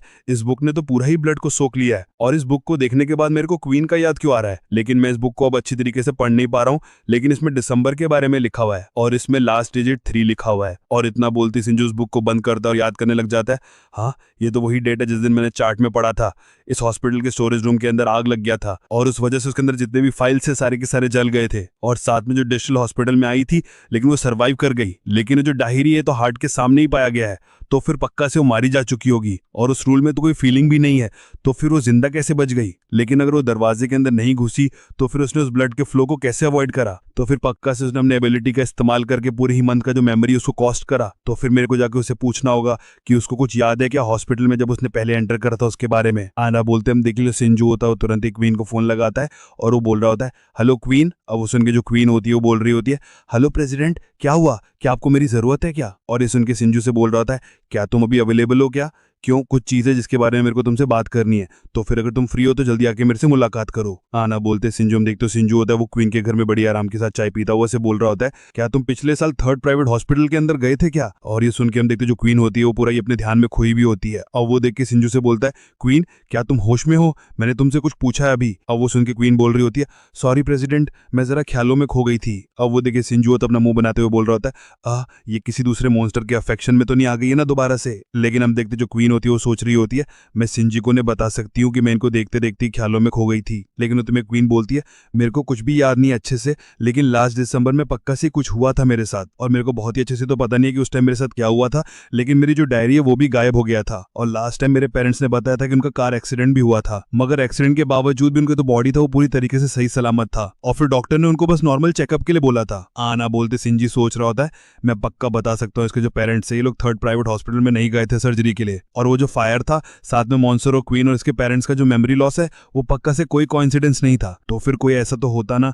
बोलते हम देखते जो सिंजू होता है वहां से जाने लगता है, लेकिन उतने में क्वीन ऐसे बोल रही होती है कुछ हो गया है क्या? नहीं मैं तो बस किसी चीज के लिए इन्वेस्टिगेशन कर रहा था। आना बोलते हम देखते दोनों जन वहां से जाने लगते हैं, लेकिन हम देखते जो क्वीन होती है वो बहुत ज्यादा उदास होती है और वो सोच रही होती है पहले मेरा गोल प्रेसिडेंट के बॉय बनने का था, लेकिन अभी मैं बस इनका टूल बनने में ही खुश हूँ, लेकिन उसके बावजूद भी मैं प्रेसिडेंट की ज्यादा मदद नहीं कर सकती हूँ, मैं पूरी यूजलेस हूँ। अब वो उदास होकर सब सोच ही रही होती है, उतने पीछे से सिंजू होता है वो बोलता है रोको मैं तुम्हें तुम्हारे घर तक छोड़ के आता हूँ, और इस सुन के हम देखते हैं क्वीन बहुत ज्यादा खुश हो जाती है, लेकिन सिंजू से बोल रहा होता है तुम आगे आगे चलते रहो मैं तुम्हारे पीछे आ रहा हूँ। आना सुनते हो ना उसे जाने लगती है, लेकिन हम देखते सिंजू होता तुरंत अपने पावर्स का इस्तेमाल करके उसको देखता है कि उसका जो हर्ट है वो गायब है उसके बॉडी के अंदर से। अब वो देखे सिंजू बोलता है मैं सही था, इसका हर्ट का ऑपरेशन हुआ है वो भी उस 3rd प्राइवेट हॉस्पिटल में, लेकिन साथ में इसने अपने मेमोरी को भी खो दिया, लेकिन वो तुरंत ही मारी जाएगी जब कोई उसके हर्ट के बारे में उसको बताएगा। लेकिन अगर मैं अभी सोच के देखूं तो इसकी जो जिंदगी है बहुत ज्यादा हार्ड रहा है उसके लिए, लेकिन जैसा कि वो मेरे लिए काम करती है तो फिर मेरे को उसको एनकरेजमेंट भी देना होगा, और इतने सारे मॉन्स्टर के साथ रहने से मैं सही में एक बॉस में बदल गया हूं जिसके अंदर कोई भी फीलिंग नहीं है। और इतना सोचकर सिंजी बोलता है क्वीन सुनो, और वो सुन के क्वीन बोल रही होती है हाँ प्रेसिडेंट बोलो क्या हुआ? इतना सुन के सिंजू बोल रहा होता है मैं तो तुम्हें भूल ही गया कांग्रेचुलेशन बोलना कि तुम रैंक 2 में पहुंच गए हो और तुमने तो बहुत ही अच्छा काम किया है। हाँ ना बोलते सीन चेंज होता है, देखते सिंजू होता है क्वीन को उसके घर पे छोड़ के जा ही रहा होता है कि उतने में जो क्वीन होती है वो दौड़ के आती है, वो सिंजू से बोल रही होती है प्रेसिडेंट रुकिए रुकिए। अब उसके पास आके बोलती है जैसा कि बहुत सारे लोग हॉस्पिटल में हाल ही में विजिट कर रहे हैं तो फिर इसको लीजिए, ये एक एमुलेट है वो भी आपकी गुड हेल्थ के लिए, तो फिर मैं उम्मीद करती हूँ कि आप इसको एक्सेप्ट करोगे। इतना सुनते हम देखते हो सिंजू होता है तुरंत ही उस गिफ्ट को ले लेता है और फिर वो खुश होकर बोल रहा होता है क्वीन से ये गिफ्ट तो सही में बहुत ही ज्यादा हेल्पफुल है। एंड बोलते सिंजू वहां से जाने लगता है और पीछे से क्वीन टाटा करते हुए बोल रही होती है सर ये तो बहुत ही ज्यादा ग्रेट था, और अपना ख्याल रखिएगा। Goodbye. आना बोलते हम देखते सिंजू काबुल लेजेंड बुक में लिखा हुआ जाता है, तुमने क्वीन बैग डायरी को उठा लिया है, अब वो तुम्हारी इन्वेंट्री के अंदर है। और तुम्हारे लिए एक टिप है कि वो जो डोर ऑफ लाइफ है वो किसी भी चीज से निकल के आ सकता है, और सभी के सभी एक दूसरे के साथ कनेक्टेड है। और इतना पढ़ती जो सिंजू होता है दोबारा से डीन के पास कॉल करके बोलता है, हे डीन, अगर कोई भी सर्जरी अभी अवेलेबल है तो मेरे लिए चलेगा, और मैं उसको अभी के अभी ऑब्जर्व करना चाहता हूँ। हाँ ना सुनते सिंजू दोबारा से कॉप रूम के अंदर आ जाता है, जहाँ पे हम देखते हैं वो गेट भी खुल जाता है और सिंजू दोबारा से उसके अंदर पहुंच जाता है। और वो बोल रहा होता है, लाइफ किट दोबारा से पैदा हो गया, लेकिन जो भी हार्ट रेजोनेट ना करता है वो बड़ी आसानी के साथ उस मॉरियट हार्ट से बच के निकल सकता है। और मैं एक ऐसे डोर के अंदर एंटर कर जाऊंगा जो कि ऑर्गन मेरे पास है ही नहीं, वो है फीमेल ऑर्गन्स। आना बोलते हैं तो सिंजू से दरवाजे के अंदर आता है, दोबारा से वो जो ब्लड फ्लो होता है सिंजू की तरफ बढ़ रहा होता है उसको खत्म करने के लिए। लेकिन जो सिंजू होता है बोल रहा होता है, मेरे को सबसे पहले अपने हर्ट को ही अपग्रेड करना होगा। और इतना बोलते वो हर्ट के रूम के अंदर घुस जाता है, और जैसे वो अपने आंखों को खोलता है वो देखता है वहां के जो डॉक्टर्स होते हैं उसके हर्ट को निकाल रहे होते हैं ऑपरेशन करके। लेकिन उतने में जो सिंजू होता है वो खुद को हिप्नोटाइज करता है और वो बोल रहा होता है, सिंजू तुम आज से ऐसे सोचोगे कि तुम्हारे पास कभी कोई हर्ट था ही नहीं और तुम पूरी जिंदगी पर बिना किसी हर्ट के ही जिंदा रह रहे हो। इतना बोलते उसको जो हिप्नोसिस होता है वो पूरा सक्सेसफुल हो जाता है, और फिर वो दोबारा से उस गेट के अंदर घुसता हुआ बोल रहा होता है, जैसा कि मेरा हिप्नोसिस काम कर गया है और उसी वजह से मैं अभी तक मरा नहीं हूँ, तो फिर अगला काम मेरे लिए ये रहेगा कि मेरे को उस दरवाजे के अंदर घुस के सबसे नीचे वाले स्पेस में जाना होगा। आना बोलते हम देखते जो सिंजू होता है वो दोबारा से उस हार्ट के सामने आ जाए। एपिसोड की शुरुआत में हम देखते हैं कि युआन के सामने एक विशाल दिल खड़ा था, डार्क पर्पल और तेजी से धड़कता हुआ, जो एक ठंडी ऑरा छोड़ रहा था। उसने पास जाकर अपनी उंगलियों से उसकी चिपचिपी सतह को छुआ। ऐसा लगा जैसे वो डार्कनेस को ही छू रहा हो। ले लो, उसने अपनी सारी ताकत इकट्ठा की। उसकी आंखें खून की तरह लाल जल रही थीं, दांत कसकर भींचे हुए। एक लाल प्रकाश ने उसके दिल को घेर लिया और धीरे धीरे सिकुड़ गया। वो चीखा, उसकी आवाज उत्साह से भरी हुई टूट रही थी। मैंने सफलता पाली, मैं मरा नहीं। युवानी ने एक हाथ से अपने अभी भी धड़कते दिल को पकड़ा, जबकि दूसरे ने अपनी शर्ट खींचकर बाईं छाती पर क्षैतिज चीरा उजागर किया जहां सूखा खून चिपका हुआ था। उसने अपनी शर्ट उतार दी। उसकी नजर दृढ़ थी। उसका कांपता हाथ घाव में गहराई तक घोदकर उसे चौड़ा फाड़ रहा था ताकि नीचे की सफेद हड्डी उजागर हो जाए। युवान ने दांत पीसे, तेज दर्द ऐसा लगा जैसे उसकी छाती फट रही हो। उसका हाथ कांप रहा था जब उसने निर्णायक रूप से डार्क पर्पल हार्ट को बाईं छाती के खाली स्थान में धकेल दिया। दिल अचानक फूल गया और शक्तिशाली रूप से धड़कने लगा। घाव मैजिक की तरह बंद हो गया। बल हिंसक रूप से फटा, उसे खंडी जमीन पर फेंक दिया। एक नोटिफिकेशन उसके दिमाग में स्पष्ट और ठंडे ढंग से गूंजी। मेडिकल इंस्टीट्यूट के माध्यम से बिजार एंटिटी प्राप्त हुई। Legendary 13,597 breakthrough at 1800 good, evil point 6,577 breakthrough at 6 lakh, spiritual power value 500 plus, spiritual power value lifespan स्वचालित रूप से 100 दिनों तक बहाल। एक सुझाव उसके कान में फुसफुसाया, क्या आप स्पिरिचुअल पावर को लेवल 5 तक बढ़ाना चाहते हैं? युआन की उंगली कांपी, उसने दांत पीसे और दबाया। हाँ। अचानक अंतरिक्ष कांप उठा, बाहर से चेतावनी की तेज ध्वनि गूंजी। जांग ने 4.4 मैग्नीट्यूड का भूकंप डिटेक्ट किया, जिसका एपिसेंटर अभी तक अज्ञात है, जो साधारण लोगों के निकट आने को रोकता था। कई क्षेत्र प्रभावित हुए और जनता से शांत रहना और इमारतों से बचकर निकासी करने का आग्रह किया गया। विशेष टीम ने तीव्र ध्यान से निरीक्षण किया। उनकी तेज नजरें स्रोत पर स्थिर थीं। भूकंप की उत्पत्ति डिवाइन माउंटेन क्षेत्र की गहराइयों से हुई, जहां युआन के शरीर के भीतर की भारी शक्ति से असामान्य विक्षोभ फूट पड़े। दूरस्थ पथरीली पहाड़ी के नीचे एक भयानक और अपशकुन वातावरण ने परिवेश को घेर लिया। डिवाइन माउंटेन खतरनाक और एकाली था। इसके नीचे गुप्त बेस छिपा हुआ था, जो साधारण लोगों को निकट आने को रोकता था। मूसलाधार बारिश में दो छोटी आकृतियां, एक पुरुष और एक महिला, धीरे धीरे बेस के प्रवेश द्वार की ओर बढ़ रही थीं। पुरुष की नजर संदेह से भरी हुई थी जब उसने गहरी आवाज में कहा, नैनबी प्रेसिडेंट, क्या भूकंप वाकई डिवाइन रूम के भीतर से उत्पन्न हुआ था? महिला, जो एक फॉर्म फिटिंग पर्पल ड्रेस में थी और एक गोल घेरे वाली हैट पहने हुई थी जो उसका आधा चेहरा ढक रही थी, उसने ठंडे स्वर में जवाब दिया, हाँ समझ गई। नैनबा जॉइंट रिसर्च सोसाइटी के प्रेसिडेंट। उसने पुरुष की ओर देखा, उसकी आवाज तेज थी। उसने कहा, इससे इंटरनेशनल अटेंशन आकर्षित हुआ है। मेरा मतलब है international bureau of bizarre entity response निश्चित रूप से जान चांग को लोग भेजेगा। वो रुकी, उसकी आइज में डार्कनेस की एक शैडो चमकी, फिर वो आगे बोली, ओ सही, येलो स्प्रिंग्स गर्ल इंसिडेंट को हुए कितना समय हो गया? मध्यम वर्ग के पुरुष शांत समान आवाज में जवाब दिया, लगभग आधा महीना, जैसा हमने एंटिसिपेट किया था। कुछ भी अनयूजुअल नहीं था। कहने की बात है जो मामला। उसकी नजर शार्प थी, यह भी थकी हुई थी। उसने पॉकेट से एक सिगरेट निकाली, फिर उसे जलाया और वो आगे बोलता हुआ कहता है, बात यह है कि गांव के देवता ने एक बिजार एंटिटी विद कॉन्शियसनेस निगल लिया है। नानबा ने उसे घूरा, उसकी आंखें तलवार की तरह शार्प थी। वो आगे बढ़ी, उसके हाथ से अभी भी धुआं उड़ाती सिगरेट छीन गई और चिल्लाई, अपने स्वास्थ्य का ख्याल रखो, तुम्हारा घाव अभी पूरी तरह ठीक भी नहीं हुआ है। कोंगविंग चौंक गया, उसका घायल हाथ हवा में लटक रहा था।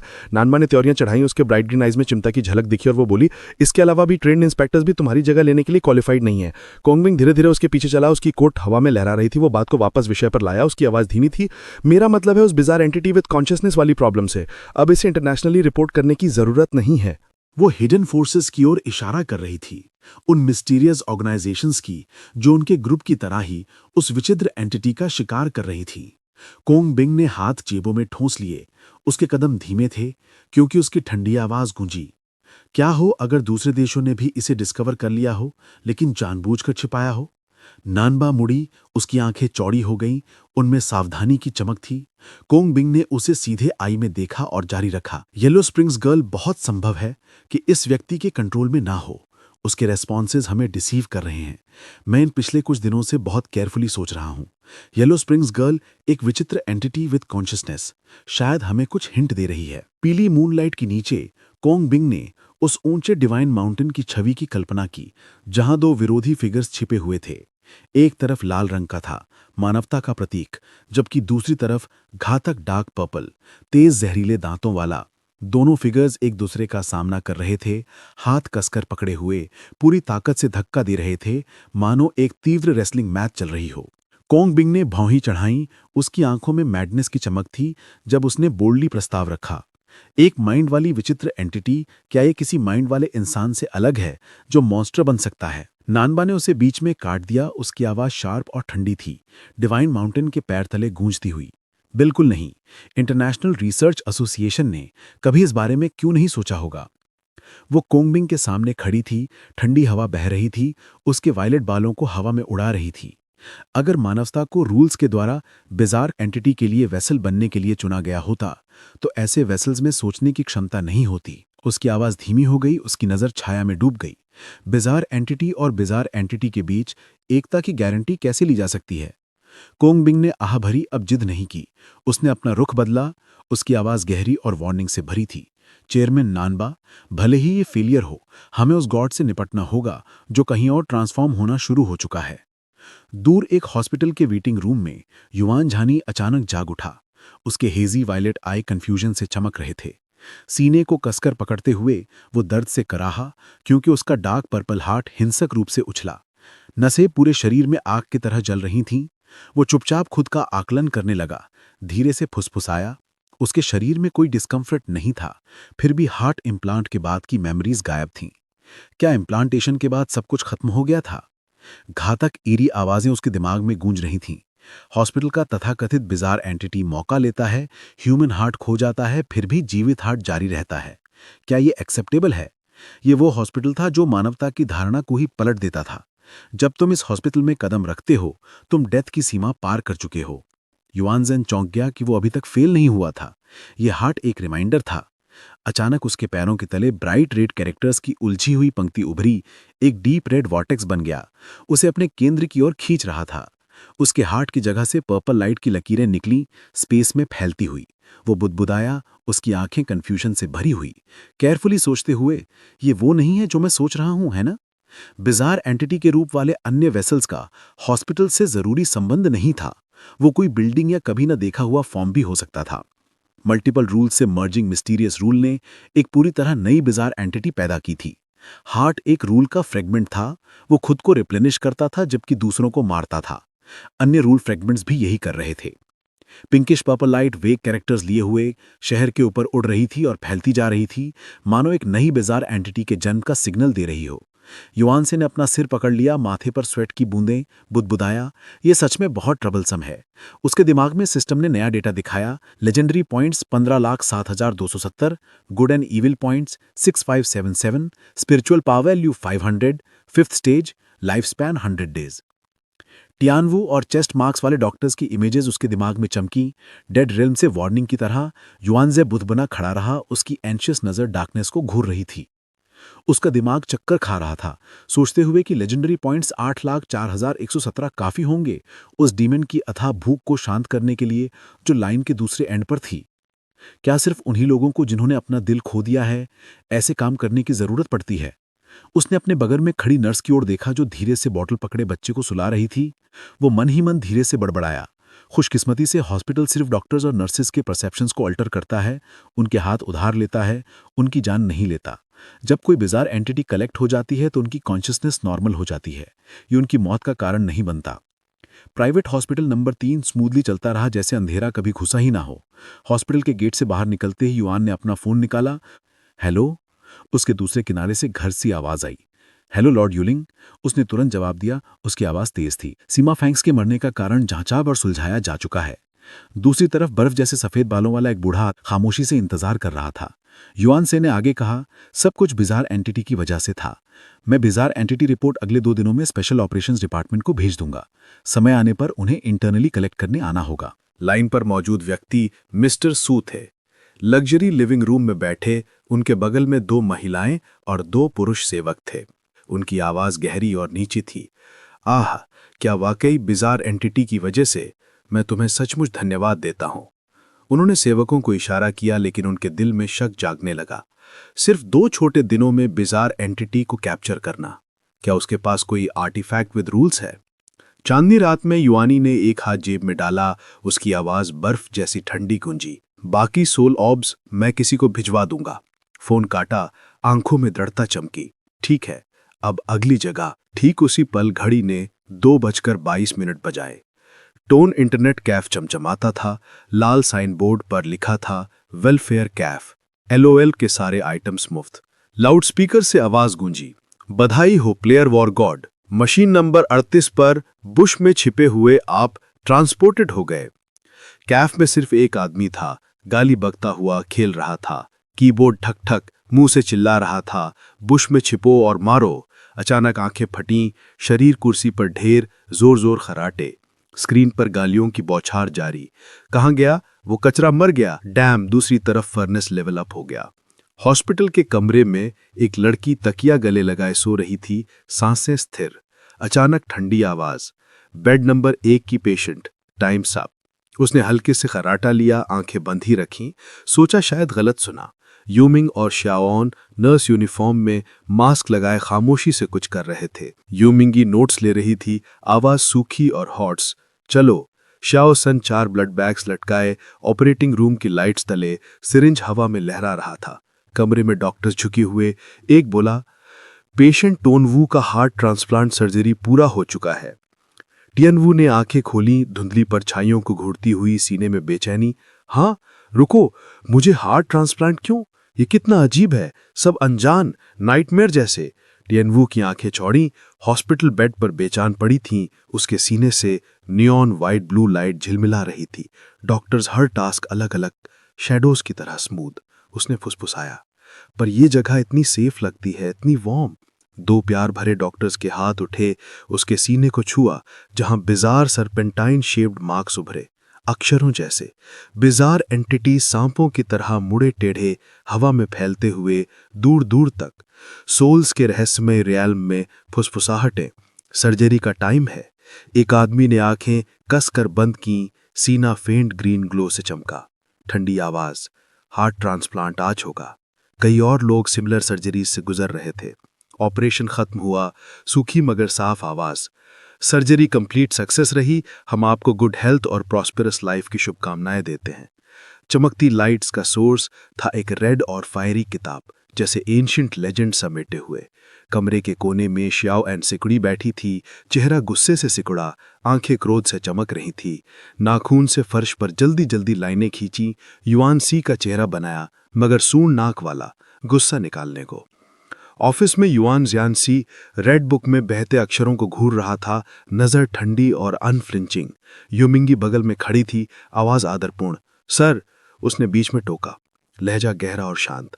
अगर उसे कंफर्ट करना है तो जरूरत नहीं। श्याओ के पीछे आंसू चुपके से पोंछे जा रहे थे, छोटे कंधे हल्के से कांप रहे थे। योमिंगी ने सिर हिलाया, उसकी आवाज दृढ़ थी। नहीं, मुझे सिर्फ एक बात रिपोर्ट करनी है। युआनसी ने आदेश दिया, नजर किताब से नहीं हटी। बोलो। योमिंग ने सिर झुकाया, आंखें डार्क ग्लीम से जल रही थीं। क्या आपको याद है जब आपने हॉस्पिटल पर कंट्रोल लिया था तो क्या हुआ था? उसने उसकी ओर देखा, आवाज सोचपूर्ण। मुझे सिर्फ ये याद है कि मैंने अपना हार्ट अपने बॉडी में डाला था। रुका, नजर दूर चली गई, जैसे मेमोरी में खो गया, फिर वापस आया। हालांकि मुझे सचमुच फील हुआ कि इन 2 इवेंट्स के बीच टाइम गैप था। शायद मैं कोमा में था या शायद डेड भी। यूमिंग ने सिर झुकाया, आवाज नीचे। जब साहिब ने हॉस्पिटल की सिचुएशन अब्जॉर्ब की, युआनजीन ने तेज नजर डाली, कंटिन्यू करने का इशारा किया। एक फिगर उभरा, हाथ जेबों में, शर्ट खुली, बल्जिंग मसल्स, लेकिन बिजार एंटिटी का चेहरा किसी को नजर मिलाने नहीं देता। आंखें सिर्फ पर्पल पिंक सर्कल्स, तेज फैंग्स मेनेसिंगली चमकते। वही गॉड था जिसके बारे में सब विस्पर कर रहे थे। युमिंगी युआन और सी की ओर मुड़ी, आवाज अर्जेंट। माय लॉर्ड, कोई मुझे ढूंढ रहा है, मुझे खुद हैंडल करना होगा। उसने सिर हल्के से उठाया, तेज आंखें स्पेस में घूमी, आवाज नीची। स्पेशल डिपार्टमेंट गैप एरिया में क्यों ट्रांसफॉर्म हो गया? लड़की ने जवाब दिया, टोन काम, मगर जनरल ब्यूरो ऑफ साइंस की रिजॉल्व से भरा। पल भर में हवा में ग्लाइड कर एक छोटी लड़की के सामने उतरी। वाइट ब्रिम्ड हैट से आधा चेहरा छिपा। लड़की ने फेंट स्माइल दी, ब्राइट रेड फ्लावर थमाया, फिर लेटर देते हुए जेंटली मगर सोलम वॉइस में बोली, yellow springs girl, general bureau of science की ओर से मैं आप और आपकी बिजार एंटिटी अलायंस के साथ स्पेशल कोलैबोरेशन प्रपोज करना चाहती हूं। उनके पैरों तले फायरी रेड फ्लावर्स कारपेट की तरफ फैले, मगर ईयरी सिनिस्टर ऑरा छोड़ते। लेटर पर ब्यूरो का एम्बलम, क्लियर इम्प्लीकेशन, कोऑपरेट करें तो डिफरेंसेस टेम्पररीली असाइड रखें, यूनिवर्स में किसी भी मोमेंट राइज हो सकने वाले गॉड्स से कन्फ्रंट करने को। गॉड्स, ये डार्क एंटिटीज हर जगह, ईयरी वायलेट लाइट छोड़ते, हर कॉर्नर में सीप करते। सीधे देखना, इमेजिन करना या 100 मीटर्स के अंदर आना इंस्टेंट डेथ लाता। इनक्लोज रूम में बैठे युआन जानी ने सीने पर हाथ रखा जहां हार्ट फियर्सली बीट रहा था। वन वे मिरर की तरह दो लड़कियों की कॉन्वर्जेशन सुन और ऑब्जर्व कर रहा था। बड़बड़ाया, आवाज डीप और थॉटफुल, ये गॉड्स के रिजरेक्टेड होने की बात क्या है? शावी ने कोल्ड शार्प गेज से टेलीपैथिकली जवाब दिया, जब मैंने हॉस्पिटल पेशेंट का हार्ट एब्जॉर्ब किया, गॉड्स साइमल्टेनियसली स्टर होने लगे। क्या इनमें कनेक्शन है? जवाब का इंतजार न कर, उसने अनवेवरिंग सर्टेनिटी से आगे कहा, उन्हें कोई फीडबैक मत दो, so called gods naturally eradicate हो जाएंगे। मोरोवर स्पेशल डिपार्टमेंट इसका एडवांटेज ले सकता है, उनके मेथड्स बोरो कर, मोर लेजेंडरी पॉइंट्स गेन कर, गुड और इवल के बैलेंस को बेटर करे। ठुड्डी के नीचे फिंगर्स इंटरलेस्ड, नजर आइस जैसी कोल्ड, विस्पर किया, लेकिन इनिशिएटिव डेफिनेटली मेरे हाथ में रहनी चाहिए। खुद को रीएश्योर करते हुए फ्राउंड किया, प्रिकैरियस सिचुएशन का अवेयर, मैं अभी इस गॉड का एब्सोल्युटली नो मैच हूं, मुझे और अर्जेंटली एक्ट करना होगा। युआनसी ने मन ही मन कसम खाई, मैं कभी खुद को गॉड से मरने नहीं दूंगा। अगली सुबह स्कूल में युआन जानसी एक ऑर्डिनरी स्टूडेंट बनकर लौटा, यूनिफॉर्म में, एक हाथ जेब में, स्कूल यार्ड पार करते हुए काम डिमीनर, मगर अनडिनाइबल ऑरा छोड़ते। चारों तरफ क्यूरियस ग्लांसेस और एक्साइटेड विस्पर्स। एक लड़के ने एनवियस होकर भौएं चढ़ाई और जोर से सोचा, वो युआन से तो नहीं? हाँ वही है। पास की लड़की ने स्पार्कलिंग आइज से जवाब दिया, ऐसे लुक्स के साथ कौन नहीं पहचानेगा? सुना है स्कूल ने उसे स्पेशल परमिशन दी है, क्लास अटेंड ना करे, एग्जाम्स ना दे। आज रियल डील यहां है, यकीन नहीं होता। लड़के ने मुंह फुलाया, टोन सस्पिशियस। ये क्या बात हुई, सिर्फ गुड लुकिंग होने की वजह से?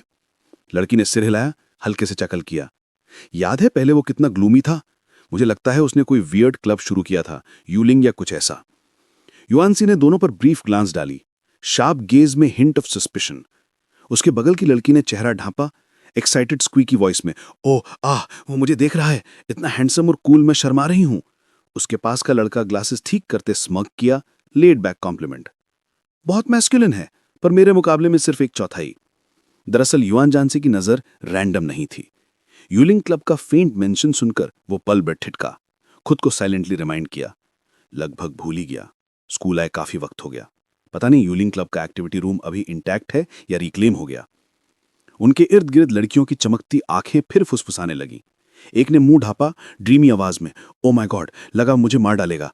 उसकी नजर का रेजिस्ट ही नहीं कर पाती। दूसरी हंसी, मुझे भी जोड़ लो, पर मैं तो इससे मरना पसंद करूंगी। युआनसी ने लाइवली गॉसिप पर ध्यान नहीं दिया। उसका दिमाग एक ही थॉट पर अड़ा था, मैंने स्पेशल डिपार्टमेंट को सिग्नल दे दिया है, पर पता नहीं वो लोग जितने कॉशियस कहलाते हैं उतने हैं भी या नहीं। अचानक पीछे से तेज आवाज आई, युआनसी एक पल रुको। उसने हल्के से मुड़कर देखा, नजर एक छोटी लड़की पर पड़ी, कंधे तक बाल, बड़े गोल चश्मे, सांसें भारी। वो हिचकिचाते हुए बोली, हाँ मैं क्लास प्रेसिडेंट हूं, याद नहीं? उसकी क्लमजी हालत देख युहान ने मन में सोचा, क्लास प्रेसिडेंट इतनी इनकॉम्पिटेंट कैसे हो सकती है? भवें चढ़ाई और शांत स्वर में पूछा, अच्छा तुम क्लास प्रेसिडेंट हो, क्या बात है? अब तक वो संभल चुकी थी, सीधी खड़ी, आंखें एंथुजियाज्म से चमक रही थी। स्कूल फेस्टिवल जल्दी आने वाला है, तो तुम आकर मदद करोगे? युआनी ने अपनी भौहें थोड़ी ऊपर उठाएं। इस अचानक अनुरोध से हैरान होकर क्लास प्रेसिडेंट घबराई हुई, ने अपना सिर झुका लिया और होंठ दबा लिए। फिर अचानक उसने उसकी कलाई पकड़ ली। उसकी आवाज जीवंत हो गई, तुम्हें केंद्र बनाकर, और वो घूमकर हवा में नाचने लगी। स्कूल फेस्टिवल का उत्सवी माहौल पैदा करते हुए। ये सब समझाने के लिए काफी था। हाँ, स्कूल फेस्टिवल हर साल आयोजित होता है और छात्रों के लिए सबसे उत्सुकता से प्रतीक्षित इवेंट है। तुम जो चाहो कर सकते हो, दोस्तों के साथ अपनी पर्सनल स्टाइल दिखाओ और अविस्मरणीय यादें बनाओ। यूहन जिन के मुंह के कोने पर एक हल्की मुस्कान आ गई। उसने दृढ़ता से सिर हिलाया। ठीक है, मैं मदद करूंगा। क्लास प्रेसिडेंट खुशी से उछल पड़ी। उसकी गोल आंखें आश्चर्य से फैल गईं। तुमने इतनी जल्दी हाँ कह दी? बस ऐसे ही। तुम्हारी बातें कितनी तेज है। मैं तुम्हें पहले कुछ इंट्रोड्यूस करवाती हूँ। लड़कों को काफी इक्विपमेंट मूव करना पड़ता है। उसने अचानक उसे बीच में रोक दिया। उसकी नजरों में तेज चमक आ गई। तुम क्या कर रही हो? उसने पूछा। मुझे कुछ याद आ गया, थोड़ा इंतजार करो।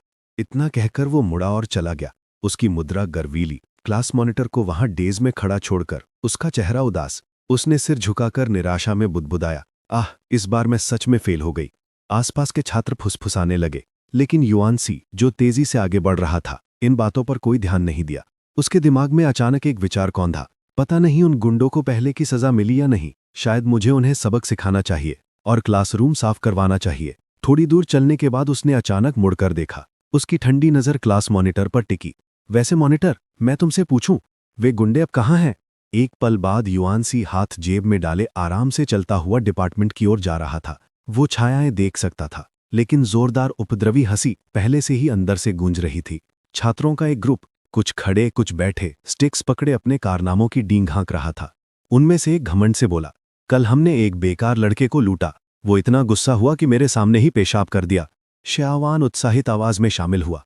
बहुत पैसे, कल मैंने तुरंत 150 कमाए। आज रात तुम सबको KFC चिकन खिलाऊंगा। अचानक जोरदार धमाके के साथ वेयरहाउस का दरवाजा लात मारकर खोल दिया गया, लकड़ी के टुकड़े उड़ते हुए। भीड़ में से एक आदमी ने विस्मय से चिल्लाया, वाह, क्या वो सच में इतनी खतरनाक है? बॉस वाकई अंडरवर्ल्ड का राजा है। लेकिन तुरंत बाद सभी ने एक साथ भौहें चढ़ा ली। उनकी आंखें ठंडी हो गई और नए आए व्यक्ति को घूरने लगी। वो पैर जो दरवाजा तोड़ चुका था, हल्के से जमीन को छू गया। युआन जानसी का ठंडा चेहरा प्रकट करते हुए वो अंदर कदम रखा। उसकी गहरी आवाज गूंजी, अरे, सब यही हैं? ग्रुप के सामने खड़े होकर उसने कमरे को स्कैन किया और लापरवाही से पूछा, क्या कर रहे हो? फेस्टिवल हॉल, तुम सब आकर मदद करो। गुंडों को देखकर युआन ने होंठ थोड़े मुड़ा लिए। मन में सोचने लगा, दर्जन भर लोग, ठीक है, कम से कम कोई मरा नहीं। उसकी नजर कमरे में घूमी। दूर कोने में लंबे सुनहरे बालों वाली आकृति पर रुक गई। कोई बोला नहीं, बस दुश्मनी भरी आंखों से घूरते रहे। युआन जिन ने कंधे उचकाए, व्यंग्य भरे लहजे में बुदबुदाया, लगता है पैसे उधार लेना अब तुम्हें संतुष्ट नहीं करता, हाँ? फिर उसने आराम से फोन निकाला और शांत स्थिर आवाज में बोला, हेलो, पुलिस डिपार्टमेंट, यहाँ कुछ विकृत छात्र हैं। शब्द अभी खत्म भी नहीं हुए थे कि भीड़ में से दो आदमियों ने क्लब लहराते हुए दहाड़ लगाई और आगे बढ़े। तू हरामी, उस बुढ़े ने तेरी माँ को पीट पीट कर मार डाला। सबाओ मुझ पर, दर्जन लोग हैं तो डर क्या? युआन जिन ने बस एक नजर फेंकी। उसकी लाल आंखें ठंडी चमक से चमकी, मानो किसी शक्ति से नियंत्रित। गुंडे अचानक जम गए। कोई आगे बढ़ने की हिम्मत नहीं कर सका, बल्कि वे एक दूसरे पर टूट पड़े। जंगली लड़ाई करते हुए उनके मुंह से निरंतर गालियां निकल रही थीं। युआन, उस कुत्ते के बच्चे, तूने मुझे क्यों मारा? मैंने नहीं मारा, मैं नहीं मारना चाहता था। हथियारों के शरीर से टकराने की आवाज दर्द भरी कराहों के साथ पूरे वेयर हाउस में गूंजने लगी। कुछ ही पलों में कई गुंडे जमीन पर ढेर होकर गिर गए। सभी सदमे में थे, आंखें फैली हुई, शरीर पर खून की नसें उभरी हुई, पुतलियां डर से सिकुड़ गईं। उनमें से एक हकलाया, क्या ये कैसी फीलिंग है? इतनी भयानक। मेरा शरीर खुद पर कंट्रोल क्यों नहीं कर रहा? क्या ये युआन एस की करामत है? लगता है जैसे कोई एज्योर डीमन। युआन सी खड़ा रहा, उसकी मुद्रा साफ सुथरी, यूनिफॉर्म पर धूल का एक कण भी नहीं। उसने हाथ जेब में डाले और निकटतम व्यक्ति की ओर झुककर देखा। उसकी एक आंख हेल के राजा की तरह खून की लाली से चमक रही थी। उसकी आवाज गहरी और कम थी। आखिरकार शांत हुए? हाँ। फिर वो मुस्कुराया, ठंडी आदेशपूर्ण मुस्कान। ऑर्डर, अब से तुम्हें स्कूल के डिसिप्लिन का पालन करना होगा। ईमानदार बनो और मेरे साथ पुलिस स्टेशन चलो। तुम आकर निकटतम व्यक्ति घबराकर पीछे रेंगने लगा। कांपते हुए सुनहरे बालों वाली आकृति की ओर इशारा करते हुए हकलाया, रुको रुको, वो लड़की नहीं है, वो वोंग शियन है। वोंग शियन अचानक शर्मा गया, होंठ फुलाया और अजीब तरीके से बोला, हाँ बिल्कुल। उसने शर्माते हुए सुनहरे बालों में उंगलियां फिराईं और अजीब तरह से नाजुक लगते हुए बुदबुदाया, मैं आज सुबह उठा तो लड़की बन चुका था। जमीन पर पिटे हुए एक आदमी ने दर्द के बावजूद चिल्लाया, वोंग जियनरेन लड़की बन गया और अभी भी खूबसूरत है। युआनसी ने भौं से कोड़ी, संदेह से नाम दोहराया, वोंग जियनरेन। वो चुपचाप अपनी मेमोरी खंगालने लगा, कोई सुराग ढूंढते हुए। अचानक उसके दिमाग में एक इमेज कौंधी, सुनहरे बालों वाला आदमी किसी दूसरे छात्र पर हाथ उठाते हुए। लेकिन वो चेहरा जिस पर उसने ध्यान नहीं दिया था, ठीक वैसे ही जैसे स्कूल के बाकी छात्र जो याद रखने लायक नहीं थे। उसने पलक झपकाई, आवाज आश्चर्य से भरी, तुमने अपना जेंडर बदल। हाय दोस्तों, अभी तक साथ हैं तो दिल से थैंक यू। अगला एपिसोड मिस मत करना। अभी सब्सक्राइब करो, बेल आइकन दबाओ और लाइक कमेंट जरूर करना। आपका सपोर्ट मुझे सुपर मोटिवेट करता है। फिर मिलते हैं।